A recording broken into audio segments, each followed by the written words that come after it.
அந்த வகையில் இன்றும் இணைய வழியில் தமிழவன் அவர்களுடைய சிறுகதை ஒன்று எடுத்துக்கொள்ளப்பட்டு அது விமர்சனத்திற்கு உள்ளாக்க இருக்கிறோம். அந்த வகையில் இந்த விமர்சன கருத்தரங்கத்திற்கு ஆணிவேராக திறந்து கொண்டிருக்கும் பாளையங்கோட்டை மேலும் சிவசு அவர்களை ஆழ்வார்குறிச்சி இங்கே இந்த அமைப்பு மற்றும் பாளையங்கோட்டை மேலும் வெளியீட்டகத்தின் சார்பில் வருக வருக என வரவேற்பதில் பெரும் மகிழ்ச்சி அடைகிறேன். மேலும் இந்நிகழ்ச்சியில் கலந்து கொண்டுள்ள இலக்கிய ஆர்வலர்கள், பேராசிரியர் பெருமக்கள், ஆராய்ச்சி மாணவர்கள் அனைவரையும் பாளையங்கோட்டை மேலும் வெளியீட்டகம் மற்றும் ஆழ்வார்குறிச்சி இங்கே இந்த அமைப்பின் சார்பில் வருக வருக என வரவேற்பதில் பெரும் மகிழ்ச்சி அடைகிறேன். இந்த அமர்வானது இப்பொழுது மேலும் சிவசு அவர்களிடம் ஒப்படைக்கப்படுகிறது.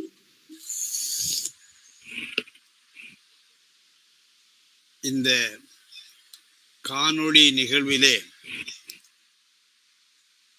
பங்கு பெற்று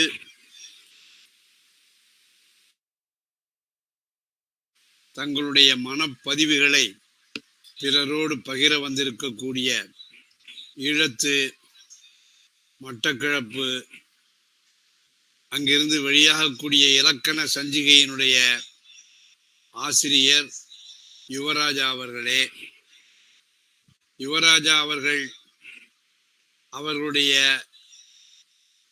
ஒரு தூண்டுதலினால்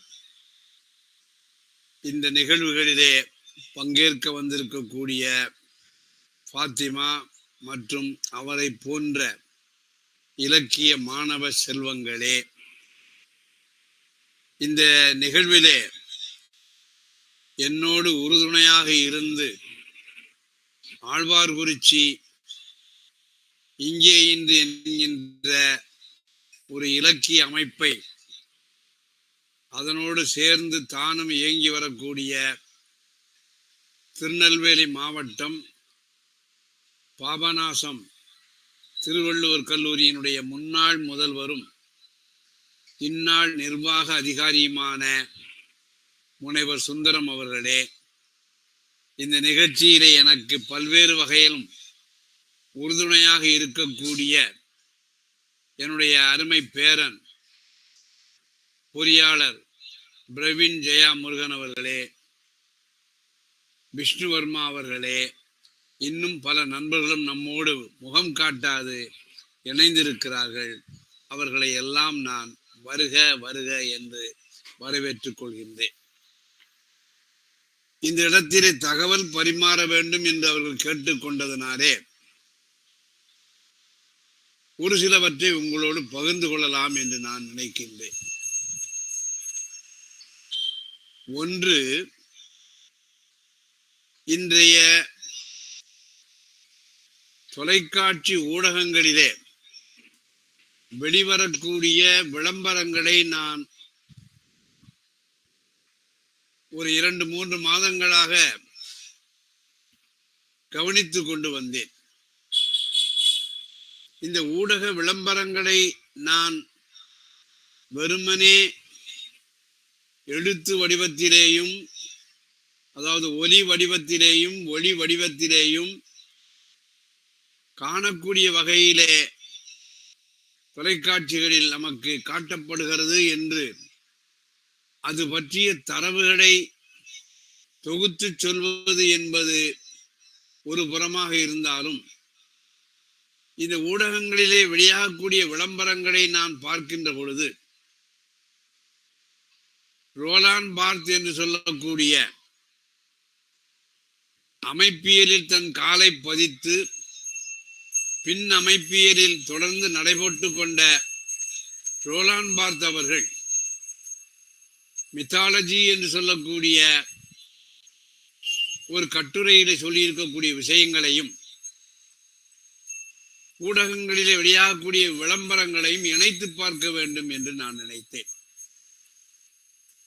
நாம தொன்மம் என்று சொல்லக்கூடியதை ஆங்கிலத்திலே மித்து என்று சொல்வார்கள். மித்து என்பதற்கு நாம பல்வேறு வகையிலே தமிழிலே விவரம் தெரிந்தவர்களுக்கெல்லாம் ஆரம்ப காலத்திலே இருந்து இன்றைக்கும் தொன்மங்களை பற்றிய ஒரு இயலாக தொன்மவியல் என்று இருந்து கொண்டிருப்பதை அறிவோம். ஏதோ விதமான ஒரு நம்பிக்கையினுடைய அடிப்படையிலே ஒரு தொன்மமானது அது கதை வடிவிலோ வேறு ஏதோ ஒரு ரூபத்திலோ இருக்கலாம். தொன்மம் என்பதை எப்படி நாம பார்க்கணும்னு சொல்லியாச்சுன்னு சொன்னா, தொன்மம் என்பது அது முன்வைக்கக்கூடிய பொருளால் ஒரு சிறப்பு அடைகிறது என்று சொல்வதை விட, அது எவ்வாறு சொல்லப்படுகிறது அல்லது மொழியினால் முன் வைக்கப்படுகிறது என்பதிலே தொன்மம் என்பது தன்னுடைய பார்வை அல்லது கவனத்தை அதிகமாக செலுத்தும் என்று சொல்வார்கள். பேசுபொருள் என்பது முக்கியம். அதைவிட முக்கியமானது அந்த தொன்மமானது எவ்வாறு சொல்லப்படுகிறது, நமக்கு முன்வைக்கப்படுகிறது மொழியால் என்பதை கவனிக்க வேண்டும். பார்த்தவர்கள் சொல்கிற பொழுது நம்ம எல்லாமே சப்தத்தினாலே ஒலியினாலே தான் ஒலித்துக் கொண்டிருக்கிறோம். அந்த ஒலியானது அந்த சப்தமானது சொற்களாக மாறி நாம எந்த சொல்லை உச்சரிக்கிறோமோ அது பற்றிய ஒரு பொருளை மனதிலே பிம்பமாக ஒரு உணர்வு அலையாக நம்முடைய உள்ளத்திலே ஏற்படுத்தி விடுகிறது. அப்ப அந்த ஒலி சப்தம் மனதில் ஏற்படுத்தக்கூடிய பிம்பம், இந்த ரெண்டையும் இரு பக்கமாக கொண்டு நம்முடைய உள்ளத்திலே அந்த நிஜமான பொருளானது தோன்றி விடுகிறது. அதை ஆங்கிலத்திலே சைன் என்று சொல்வார்கள், தமிழிலே அது அடையாளம் குறி என்று சொல்வார்கள். பார்த்து என்ன சொல்றாரு அப்படின்னு சொல்லியாச்சுன்னு சொன்னால், தொன்மம் என்பது மொழி என்று சொல்லக்கூடிய அந்த ஒலியினுடைய மனபிம்பமோ, அது அடையாளப்படுத்தப்படுகிற ஒரு உண்மையான ஒரு பொருளோ குறியோ, அது முதல் அடையாளம் முதல் குறி என்று சொல்லுவார். ஆனால் தொன்மத்தை பொறுத்தவரையிலே அந்த முதல் குறியே மறுபடியும் குறிப்பானாக ஒரு ஒலியாக மாறி வேறொரு குறிப்பீடை குறித்து மறுபடியும் அந்த நம் மனதுக்குள்ளே கொண்டு வரக்கூடிய வேறொரு அர்த்தத்தை சொல்வார்கள். இதைத்தான் அவருடைய மொழியிலே சொல்லும் பொழுது லாங்குவேஜ் அண்ட் மெட்டா லாங்குவேஜ் என்று சொல்வார்கள். தமிழிலே மொழி, அந்த மொழி மீது அது தரக்கூடிய வெவ்வேறு அர்த்தங்கள், அது மீமொழி என்று நாம சொல்லலாம். இப்ப இதை நாம விளக்கணும் அப்படின்னு சொல்லியாச்சுன்னு சொன்னா, ஆரம்ப காலத்திலே நான் என்னுடைய ஆய்வேட்டினுடைய ஒரு பகுதியாக பழமொழி என்பதை எடுத்துக் கொண்டிருந்தேன். இந்த பழமொழி என்பதற்கும் தொன்மம் என்பதற்கும் ஒரு முக்கியமான வேறுபாடு இருக்கிறது. பழமொழி என்பது சொல்லுகின்ற நேரத்திலே ஒரு பொருளை தந்தாலும் அது சொல்லுகின்ற சூழலுக்கு ஏற்ப அது வெவ்வேறு விதமான பொருளை தரும். இப்போ நான் ஒரு பழமொழி அப்ப என்னுடைய வாழ்க்கை அனுபவத்திலே கண்டுபிடிச்சேன். நான் என்னுடைய சொந்த ஊரான சேரன் மகாதேவியிலிருந்து பாளையங்கோட்டைக்கு ஆரம்ப காலத்தில் பேருந்திலே தான் வருவேன். 7:45 வீட்டை விட்டு புறப்பட்டு பேருந்து நிலையத்திற்கு 8 மணிக்கெல்லாம் வந்து விடுவேன். 8:02 இந்த பேருந்து பாளையங்கோட்டைக்கு புறப்பட்டு விடும் சேரன் மகாதேவியிலே இருந்து. இதை அந்த பக்கத்திலே இருக்கக்கூடியவர்கள் எல்லாருமே பார்த்திருப்பார்கள். அன்றைக்கு நான் 7:45 7:50 புறப்படக்கூடியவன் கொஞ்சம் காலதாமதமாகிவிட்டது, வேகமாக வந்து கொண்டிருந்தேன். நான் ஒவ்வொரு நாளும் பேருந்து நிலையத்திலே அந்த குறிப்பிட்ட பேருந்தில் ஏறுவதை ஒருவர் பார்த்தார். நான் தாமதமாக போகிறேன் என்பதை எனக்கு உணர்த்துவதற்கு நேரடியாக சொல்லாமல், ஐயர் வரும் வரைக்கும் அமாவாசை காத்து இருக்குமா அப்படி சொன்னார். நான் அதற்கு வேற என்ன பதில் சொன்னேன்னு சொன்னா, ஐயர் வர்ற வரைக்கும் அமாவாசை காத்திருக்கும் என்று நான் சொன்னேன். அப்ப இது ஒரு முதுமொழிதான், பழமொழிதான். ஆனால் முதல் ஒலிப்பானாக இருக்கக்கூடிய அந்த குறிப்பான் என்ன சொல்கிறதுன்னு சொன்னால், ஒரு அர்த்தத்தை தருகிறது. அமாவாசை அன்று ஏதாவது நம்ம யாருக்காவது இறந்து போனவர்களுக்கு ஏதாவது ஈமச்சடங்குகள் செய்ய வேண்டும் என்று சொன்னால் அமாவாசை என்று குறிப்பாக ஐயர்களை வைத்துக் கொண்டு கொடுப்பார்கள். ஆனால் அந்த ஐயர் வருவதற்கு தாமதமாகிவிட்டால் அந்த நாளானது மாறி போய்விடும். இது முதல் மொழி அப்படின்னு சொல்றாரு. அதான் ஃபர்ஸ்ட் சைன் அப்படிங்கிறது. ஐயர் வர்ற வரைக்கும் அமாவாசை காத்து இருக்குமா, நான் காத்து இருக்கும் அப்படின்னு சொல்றேன். முதல் குறியே அடுத்ததாக வேறொரு அர்த்தத்தை அது உள்ளடக்கி இருக்கிறது. நீங்க பார்த்தாச்சு அப்படின்னு சொல்லியாச்சுன்னு சொன்னா, ஐயர் அப்படிங்கிறது அந்த பழமொழியில இருக்கக்கூடிய ஐயர் என்பது என்னை குறிக்கிறது. அமாவாசை என்பது அமாவாசை என்று சொல்லக்கூடிய முதல் குறிப்பானிலிருந்து அது எங்கு தவுகிறது? பேருந்துக்கு போகிறது. ஆக நீ போற வரைக்கும் அந்த பேருந்து நிற்காது, அது போய்விடும் என்று சொல்கிறார். நான் என்ன சொன்னேன்னா, அந்த ஓட்டுநர் எனக்கு பழக்கப்பட்டவராக இருந்த காரணத்தினாலே அமாவாசை இருக்கும் என்று நான் சொல்கிறேன். அப்ப இந்த பழமொழியில என்ன நாம பார்த்தாச்சு அப்படின்னு சொல்லியாச்சுன்னு சொன்னால், அங்கே கான்டெக்ஸ்ட் என்பது ரொம்ப மிக முக்கியம். சூழல் என்பது முக்கியம். இப்ப நீங்க பார்த்தாச்சுன்னு சொன்னா, காக்கைக்கும் தன் குஞ்சு பொன் குஞ்சு அப்படின்னு சொல்லுவாங்க. அது பறவைகளுடைய உறவை சொல்லக்கூடியது மட்டும் இல்லாம, ஒருவேளை தென்னிந்தியாவில் தமிழர்களுடைய நிறத்தை வைத்துக் கொண்டு பாகுபடுத்துகிற போது அந்த காக்கை என்று சொல்லக்கூடியது வெள்ளை தோல் நிறம் இல்லாத பிற ஜாதியாரை குறிக்கக்கூடியதாக இருக்கலாம். இனம் ரேஸ் என்று நினைக்கிற பொழுது வெள்ளையர்கள் அந்த கருப்பர்களை ஆப்பிரிக்கர்களை குறிக்கக்கூடிய ஒன்றாக மாறிவிடலாம். அப்ப என்ன கான்டெக்ட், என்ன சூழலிலே அந்த பழமொழி வழங்கப்படுகிறதோ அதற்கு தக்கபடி நாம பார்க்கலாம். சப்போஸ் நான் ஒரு வீட்டுக்கு போயிருக்கிறேன், எனக்கு காப்பி கொடுக்குறாங்க. நான் காப்பி கொடுக்கறதுக்காக எடுக்கிற போது அவர் வீட்டு குழந்தை என்ன செஞ்சிருது, அந்த என் மேல மோதுகிற போது காப்பியே என்னுடைய வேட்டி மேல சிந்தி விடுகிறது. அப்ப நான் என்ன என்ன அப்படின்னு நான் கேட்கிற போது ஒண்ணும் இல்லைன்னு சொல்லும் போது அவர் என்ன செய்யறாரு, அந்த நேரத்துல தெரிஞ்ச ஒருத்தர் காக்கைக்கும் தன் குஞ்சு பொன் குஞ்சு என்று சொல்கிறார். அது தவறு. ஒரு சின்ன பிழையினாலே அந்த காப்பி சிந்தியதை அவர் பொருட்படுத்தல, ஏனால் அது அவருடைய குழந்தையாக இருக்கிறது. அப்ப சொல்லக்கூடிய கான்டெக்ட்ல அது புகழ்ச்சியாக சொல்லப்படுகிறதா அல்லது இகழ்வாக சொல்லப்படுகிறதா என்பதை அந்த சூழல் தான் நமக்கு தீர்மானிக்க முடியும். ஆனால் இந்த விளம்பரங்களிலே வரக்கூடிய இதை நாம தொன்மமாக எடுத்துக்கொள்வோமே, ஆனால் அந்த விளம்பரம் பல்வேறு விதமான அர்த்தங்களை கொடுக்கப்பட்ட அந்த ஒலி வடிவத்திலே அந்த உடல் அசைவிலே வெவ்வேறு விதமான அர்த்தங்கள் தருகின்றது.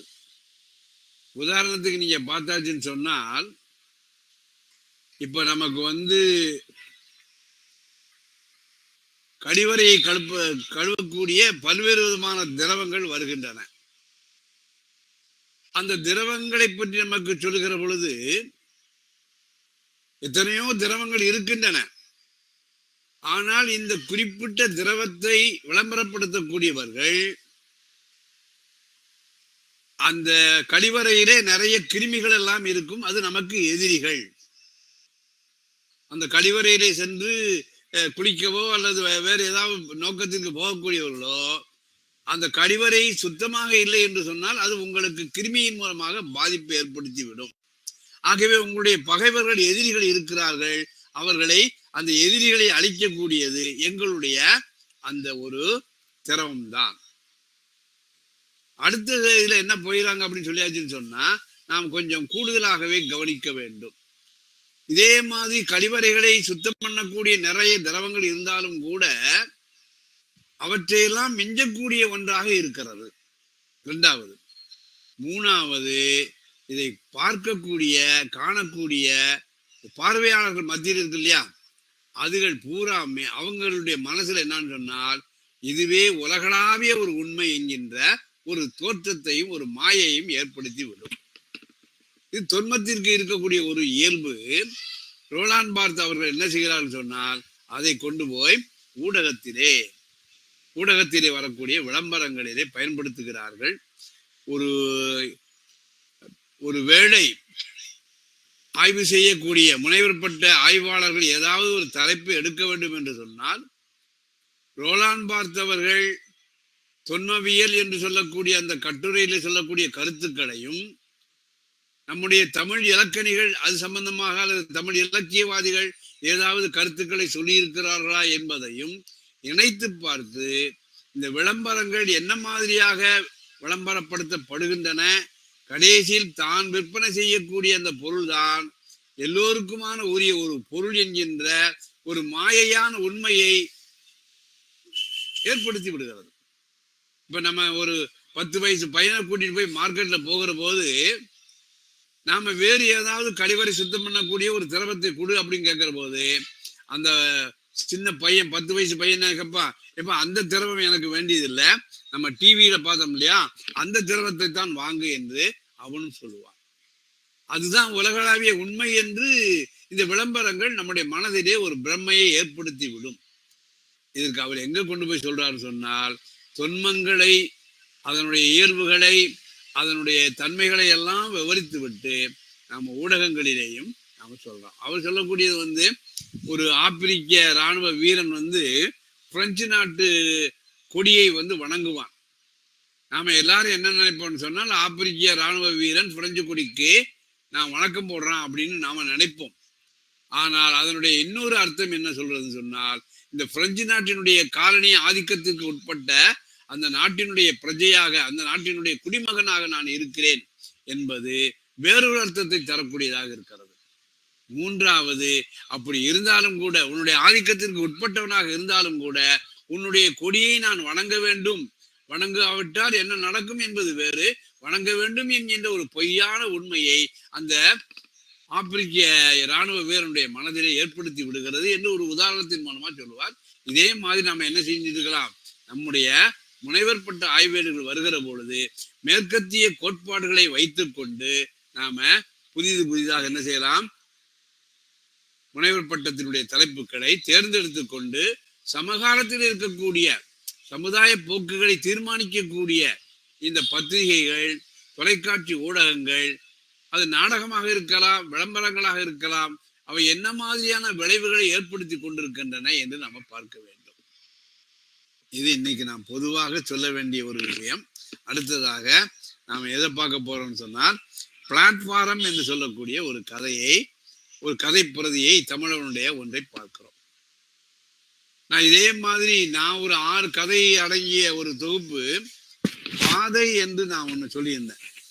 பாதை என்று சொல்லக்கூடிய ஒரு தொகுப்பு கொண்டு இருந்தேன். அப்போ நான் ஆத்துல போய் தண்ணி எடுக்க போகிற போது அப்பனா சட்டையெல்லாம் போடுறது அப்படிங்கிறது ரொம்ப குறைவாக இருக்கக்கூடிய ஒன்று. ஆத்துல தண்ணி எடுத்துட்டு குடத்துல தலையில வச்சுட்டு வரும்போது ஒரு வேட்டி மாத்திரம் அறையில கட்டி இருப்போம். அப்ப பெண்கள் எல்லாம் நம்முடைய உடலை பார்த்து எப்படி ஒரு சிரிப்பார்கள், அந்த மாதிரி கூச்சம் எல்லாம் இருக்கும். ஆகவே பெரும்பாலான ஜனங்கள் வரக்கூடிய பாதையெல்லாம் விட்டுட்டு வேறொரு தனியான ஒரு பாதையை நான் தேர்வு செய்து அந்த பாதை வழியாகவே, வயக்காட்டு வழியாகவே வருவேன். இதே மாதிரி ரயில்ல போகிற போது எனக்கு நிறைய அனுபவங்கள் வரும். அதே மாதிரி என்னுடைய வீட்டிலிருந்து கல்லூரிக்கு வருகிற போது நிறைய அனுபவங்கள், ரோட்டில் நடக்கக்கூடிய சம்பவங்கள்லாம் வரும். அந்த மாதிரியான ஒரு தன்மையிலே தான் இந்த பிளாட்ஃபாரம் என்று சொல்லக்கூடிய ஒரு கதை இருக்கிறது. இப்ப நான் ஒரு சின்ன ஒரு முன்னெடுப்பு செய்கிறேன். இப்ப இது பிளாட்பாரத்தை மையமாக வைத்துக் கொண்டு குலசேகரனை விளிம்பு நிலையிலே வைத்துக் கொண்டு பார்க்கிற போது இந்த கதைப்பிரதியானது ஒரு விதமான அர்த்த பரிமாணத்தை உங்களுக்கு தரலாம். அல்லது குலசேகரனை மையப்புள்ளியாக வைத்துக் கொண்டு இந்த பிளாட்பாரத்தில் வரக்கூடிய அந்த பெண்ணினுடைய நடை, அல்லது அந்த நாமம் போட்டவருடைய அந்த ஆட்கள், அந்த குழந்தையை பிளாட்பாரத்திலே தவழ விட்டு கொண்டிருக்கக்கூடிய ஒரு பெண்மணியினுடைய மன அதிர்வு, இவையெல்லாம் அவர்களெல்லாம் விளிம்பு நிலையிலே வலம் வரக்கூடிய ஒரு கதை மாந்தராக கூட வைத்துக் கொள்ளலாம். ஆகவே மையமாக பிளாட்பாரத்தை வைத்துக் கொண்டு விளிம்பு நிலையிலே குலசேகரனை வைத்து பார்க்கலாம். அல்லது குலசேகரனை மையமாக வைத்துக் கொண்டு அந்த பிளாட்பாரத்திலே லாந்தக்கூடிய பிற கதை மாந்தர்களை நீங்க என்ன செய்யலாம், அந்த விளிம்பு நிலையில வைத்து பார்க்கிற போது இதனுடைய அர்த்தமாக வெவ்வேறு தளத்திலே நமக்கு கிடைக்கும். இதற்கெல்லாம் அடிப்படை என்ன அப்படின்னு சொல்லியாச்சுன்னு சொன்னால், தமிழவனுடைய கதை பிரதிகள் அனைத்தையும் பார்ப்பதற்கு நாம் ஒரு அதாவது ஸ்டார்டிங் பாயிண்ட் என்று சொல்றோம் இல்லையா, அந்த தொடக்க புள்ளி என்பது வாசக எதிர்வினை என்பதுதான். ஆங்கிலத்திலே சொல்கிற பொழுது ரீடர்ஸ் ரெஸ்பான்ஸ் தியரி என்று சொல்வார்கள். இந்த வாசகர் எதிர்வினை செய்வதற்கு அந்த பிரதியானது பல்வேறு விதமான வாய்ப்புகளை வாசகனுக்கு கொடுக்க வேண்டும். ஆகவே வாசக எதிர்வினையிலிருந்து நம்முடைய தொடக்க புள்ளி தொடங்கி அதனுடைய வெவ்வேறு நிகழ்ச்சிகள் ஒவ்வொரு வாசகனுக்கும் வெவ்வேறு மாதிரியாக இருக்கலாம். அவன் மார்க்சிய அடிப்படையிலே அந்த கதை பிரதி அணுகினால் அவனுக்கு ஒரு பொருள், ஃப்ராய்டியே அல்லது லக்கான் பார்வையிலே அந்த பிரதி அணுகினால் வேறொரு இது. இந்த மாதிரி வாசகன் என்ன சார்பு உடையவனாக இருக்கிறானோ அவனுக்கு தக்கபடியாக பொருள் கொள்வதற்கு வாய்ப்புகளும் வசதிகளும் தரக்கூடிய ஒரு கதை பிரதியாகத்தான் பிளாட்ஃபாரம் என்கின்ற இந்த கதை பிரதி. இது மட்டுமல்லாமல் தமிழவனுடைய சிறுகதை பிரதிகள் எல்லாமே வாசகன் எதிரினை செய்வதற்கு பல்வேறு விதமான வாய்ப்புகளை அது அளிக்கிறது. இதுதான் நம்முடைய ஒரு ஆதாரமான ஒரு புள்ளியாக வைத்துக்கொண்டு நம்முடைய காணொளி நிகழ்வுகளை அனைத்தையுமே நடத்தி கொண்டு வருகிறோம்.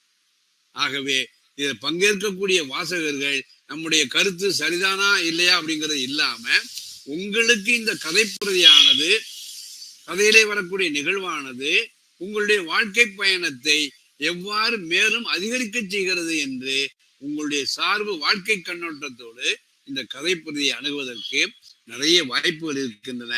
இப்படிப்பட்ட ஒரு பிரயாசைப்பட்ட ஒரு பிரதியாகத்தான் தமிழவனுடைய சிறுகதைகள் அனைத்துமே இருக்கிறதுனால்தான் மற்ற தமிழகத்தில் இருக்கக்கூடிய நிறைய சிறுகதை ஆசிரியர்கள், நாவலாசிரியர்கள் இருக்கிறார்கள். அவர்களையெல்லாம் நாம் குறைத்து மதிப்பிடவில்லை. ஆனால் ஒரு ஃபோர்கேம் மாதிரி, ஒரு மார்க்யூஸ் மாதிரி ஒரு உலக அளவிலே பேசக்கூடிய அளவுக்கு சிறுகதை பிரதிகளை கொண்டு வந்திருக்கக்கூடிய ஒரு தன்மை தமிழவனுடைய சிறுகதை பிரதிகளிலே பார்க்கின்றோம்.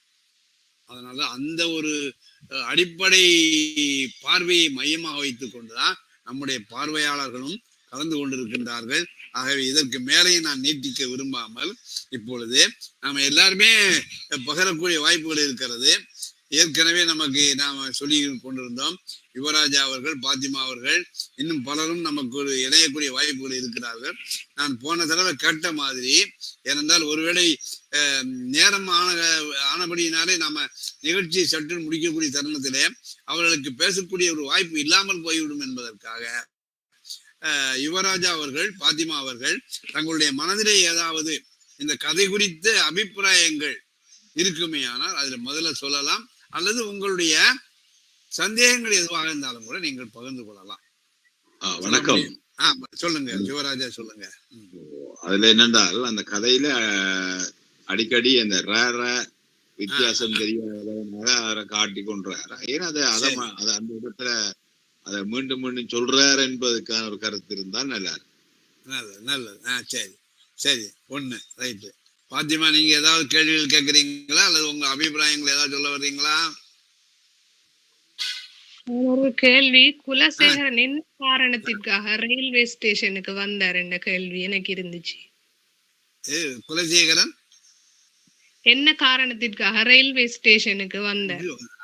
ரயில்வே ஸ்டேஷனுக்கு வருகிறார் அப்படிங்கிறது இல்லையா? நல்ல ஒரு கேள்வி.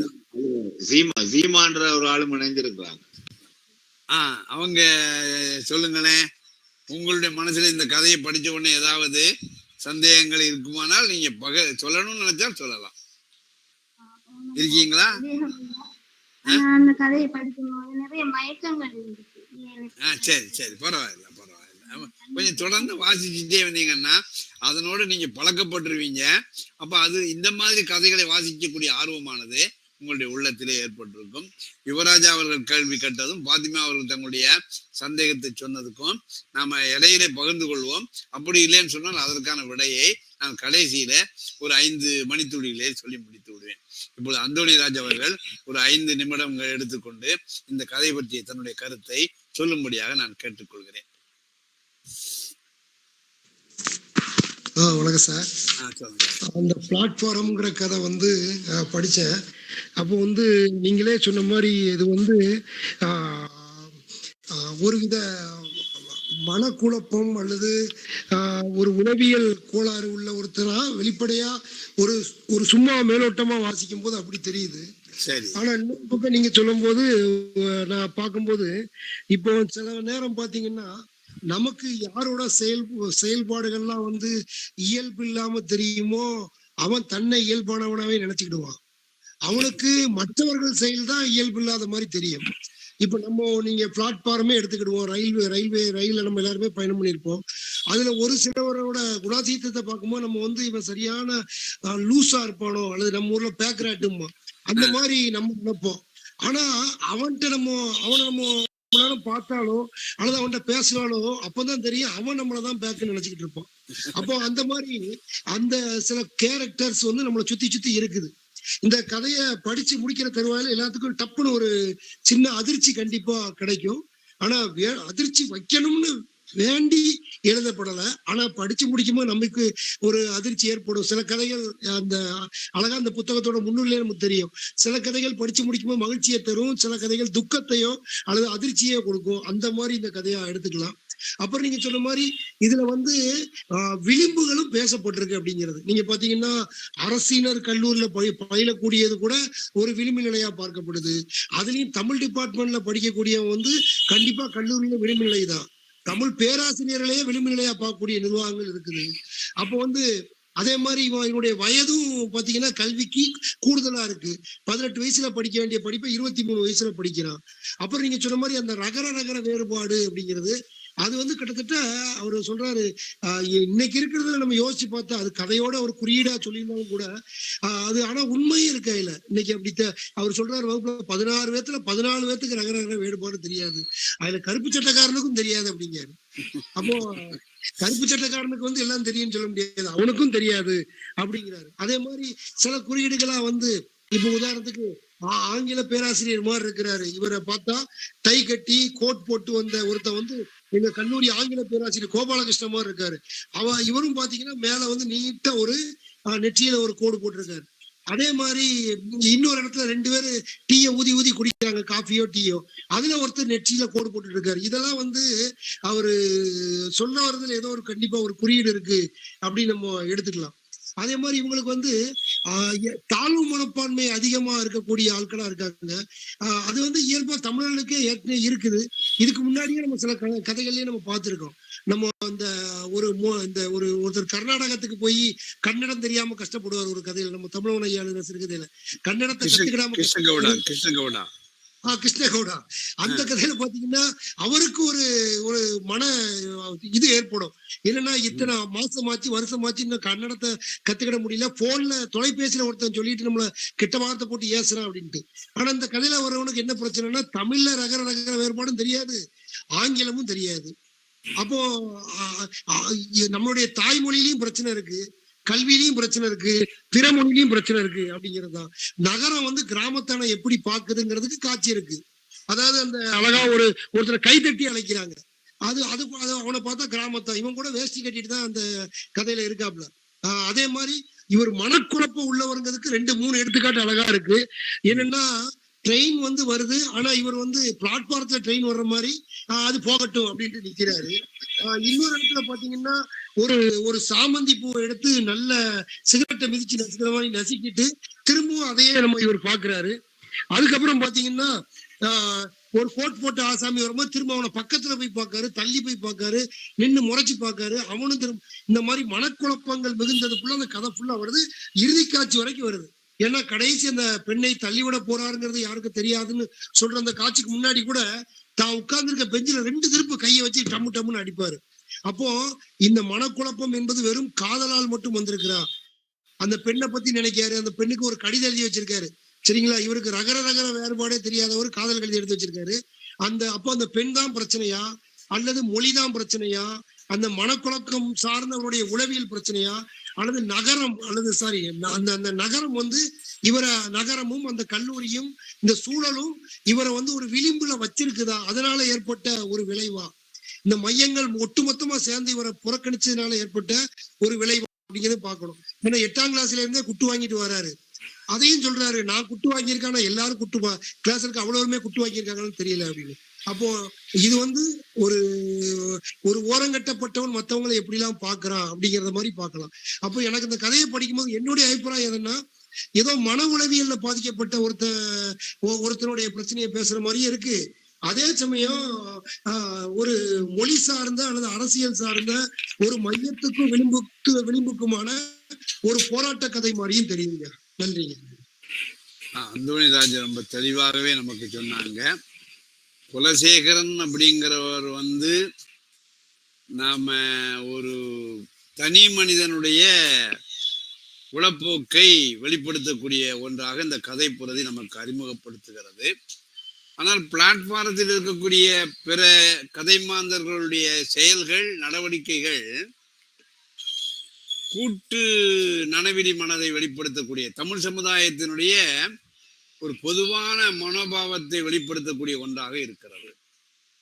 ஆகவே ஃப்ராய்டும் இங்க வர்றாரு, யூங்கினுடைய தியரியும் நமக்கு வருகிறது என்று நேரடியாக பெயர் சொல்லாமல் சிக்மண்ட் ஃப்ராய்டினுடைய ஒரு கோட்பாடையும் யூங்கினுடைய கலெக்டிவ் அன்கான்சியஸ் என்று சொல்லக்கூடிய அந்த கூட்டு நனவிலி மனதை பற்றிய செயல்பாடுகளையும் இந்த கதை ஓரளவுக்கு வெளிப்படுத்துகிறதோ என்று சொல்றார்.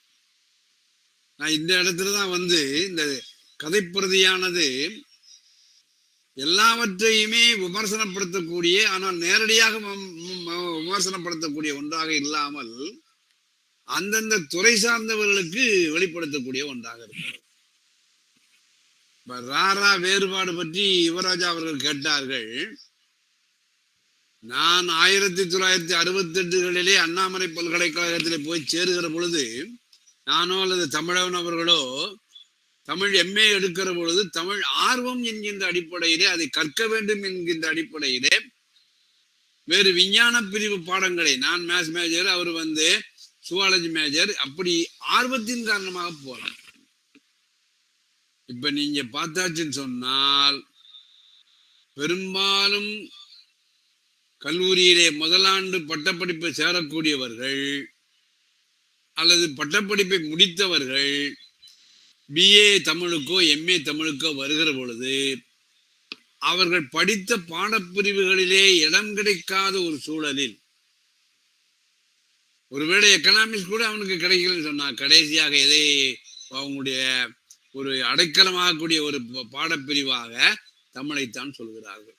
முதல்வரே கூட அட்மிஷன் போடும்போது சொல்வார், நீ பொறு, கடைசியில் உன்னை தமிழ் மேஜர்ல சேர்த்து விட்டுறேன்.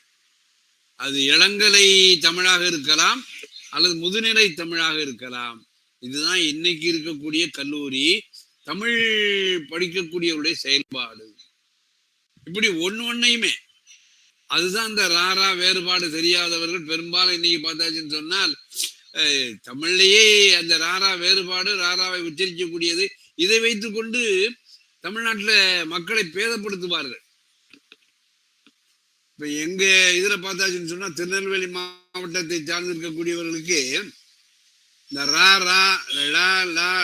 அதிகமாக எங்களுக்கு சரியான உச்சரிப்போடு வராது. அப்ப நான் வந்து சிதம்பரத்துல போயிருக்கிற போது, நீ திருநெல்வேலிக்காரன் தானே, நீ இப்படித்தான் பேசுவ அப்படின்னு சொன்னான். இல்ல, தமிழ்நாட்டுல பிறந்திருக்கக்கூடிய தமிழ் மொழி பேசக்கூடியவனுடைய உச்சரிப்பை வைத்துக் கொண்டு அவன் தஞ்சாவூர் திருச்சி மாவட்டத்துக்காரன் உயர்ந்தவனாகவும் திருநெல்வேலி கன்னியாகுமரி மாவட்டத்துக்காரனை தமிழ்நாட்டை சார்ந்தவனாக இருந்தாலும் கூட பேதப்படுத்தக்கூடிய தன்மையும் இங்கே இருக்கிறது. அது சமுதாயத்தினுடைய எல்லா மாவட்டங்களுடைய விமர்சனமாகவும் இருக்கிறது. அதே மாதிரி அந்தோணிராஜ் அவர்கள் சொன்னது என்னன்னு சொன்னா, ஒரு 2 ஓமைகள் இந்த இடத்துல வருது. ஒரு ஓமை சொன்னாரு, அந்த நசுக்கக்கூடிய தன்மை சொன்னார். அந்த ஓமையை வைத்துக் கொண்டு நீங்க என்ன பார்க்கலாம், ஓமையியல் என்று தொல்காப்பியத்திலே தனியாகவே ஒரு அதிகாரம், ஒரு இயல் உண்டு. அதுல ஓமைகள் என்று சொல்லக்கூடியது இந்த இவனுடைய நடவடிக்கையானது உடலுடைய செயலை வெளிப்படுத்தக்கூடியது. இப்ப நீங்க புலி போல பாய்ந்தான் என்று சொல்வீர்கள் இல்லையா, அதே மாதிரியான ஒரு தன்மை கீழே இருக்கக்கூடிய ஒன்றை நசுக்குவது என்கின்ற அந்த ஓமையினுடைய வளர்ச்சியை இன்றைய கால கண்ணோட்டத்தோடு பார்க்கிற போது அது உங்களுக்கு வேறொரு அர்த்தமாக தரும். ஆகவே இந்த பிளாட்பாரம் என்று சொல்லக்கூடிய இந்த கதைப்புரதியானது வாசக எதிர்வினையை மையமாக கொண்டு தமிழ் சமுதாயத்தினுடைய எல்லா பிரிவுகளையும், அது கல்வித்துறையாக இருந்தாலும் சரிதான், அல்லது ஆசிரியர் துறையாக இருந்தாலும் சரிதான், அல்லது மொழியை உச்சரிக்கக்கூடிய நிலையில வேறுபாடு காணக்கூடிய தன்மையிலும் சரிதான், எல்லாவற்றையும் விமர்சிக்கக்கூடிய, ஆனால் அதற்கு மேலாக மனதிலே ஒரு பெண்ணை பற்றிய எண்ணமானது எப்பொழுது தோன்றுகிறது என்கின்ற அந்த வெளிப்படுத்த முடியாத, இப்ப சில செயல்கள் வெளிப்படையாகவே நம்முடைய உடம்பினுடைய வினைகள் காட்டி கொடுத்துரும். நாம மனதில் என்ன நினைத்து கொண்டிருக்கிறோம் என்பது அவனுக்கு மட்டுமே தான் தெரியும். அவன் எதனால் அப்படிப்பட்ட மனோநிலைக்கு போனான் என்பதும் மற்றவர்களுக்கு ஒரு விட அனுமானிக்க முடியுமே ஒழிய அவனுக்கே தெரியாது. அப்ப மனதினுடைய செயல்பாடு ஏதோ ரூபத்திலே போய்கொண்டிருக்கிறது. அதை பற்றி அலசக்கூடிய ஒரு கதைப்பகுதியாகவும் இது இருக்கிறது என்று கோடி காட்டி கொண்டிருக்கிறேன். அதனால் இது நமக்கு பின்னால வரக்கூடியவர்கள் இதை வளர்த்தெடுக்க வேண்டும். அந்தோணிராஜ் அவர்கள் இதை அருமையாக சொன்னார்கள்.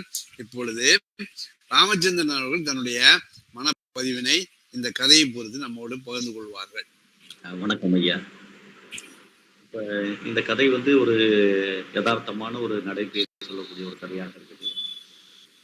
கல்லூரிகள்ல தமிழ் இலக்கியம் படிக்கிறவங்க எப்படிப்பட்ட ஒரு மனநிலையில இருக்கிறாங்க, அல்லது எப்படிப்பட்ட ஒரு சூழல்ல தமிழ் இலக்கியம் கற்றுக் கொடுக்கப்படுகிறது அப்படின்றத ஒரு இலக்கிய பிரதியாக படிக்கிறதுன்றது எனக்கு இதுதான் முதல் முறையாக இருக்கிறது. ரொம்ப அற்புதமான ஒரு பதிவா இருக்குது. அது உண்மைதான், இதுதான் நடந்துகிட்டு இருக்குது. அப்ப ஒரு கல்வி புலத்துல ஒரு மாணவன் எப்படி ஒரு உயர்கல்விக்குள்ள வரும்பொழுது அவன் என்ன மாதிரியான ஒரு நிலையில இருக்கிறான், அவனுக்கு ஊட்டக்கூடிய 1ஆம் வகுப்புல இருந்து 12ஆம் வகுப்பு வரைக்கும் அவனுக்கு ஊட்டக்கூடிய மொழி அறிவானது என்ன தரத்துல இருக்குது, அவன் ஒரு உயர்கல்விக்கு வரும் பொழுது, கல்லூரி படிப்புக்கு வரும் பொழுது அவன் எப்படிப்பட்ட ஒரு மன சிக்கலுக்குள்ள உள்ளாகிறான் அப்படின்றதுதான் இந்த கதை நம்மளுக்கு ரொம்ப அழுத்தமா சொல்லுது. அப்ப கைவிடப்பட்ட ஒருவனுடைய மனநிலை தான் இந்த கதை. அப்ப எப்படிலாம் கைவிடப்படுறான் அப்படின்றதுதான் இந்த கதையாசிரியர் வரிசை எடுத்து சொல்லிட்டே வர்றாரு. அப்ப முதல்லயே அவருக்கு அந்த பையனுக்கு எங்க கைவிடப்படுதல் நடக்குது அப்படின்னா பள்ளிக்கூடத்துலயே நடக்குது. இப்போ ஒரு ஆசிரியர் சொல்றாரு, ஏன்னா ராரா வேறுபாடு கூட உனக்கு தெரியலையா அப்படின்னு மண்டையில ஒரு கொட்டு வைக்கிறாரு.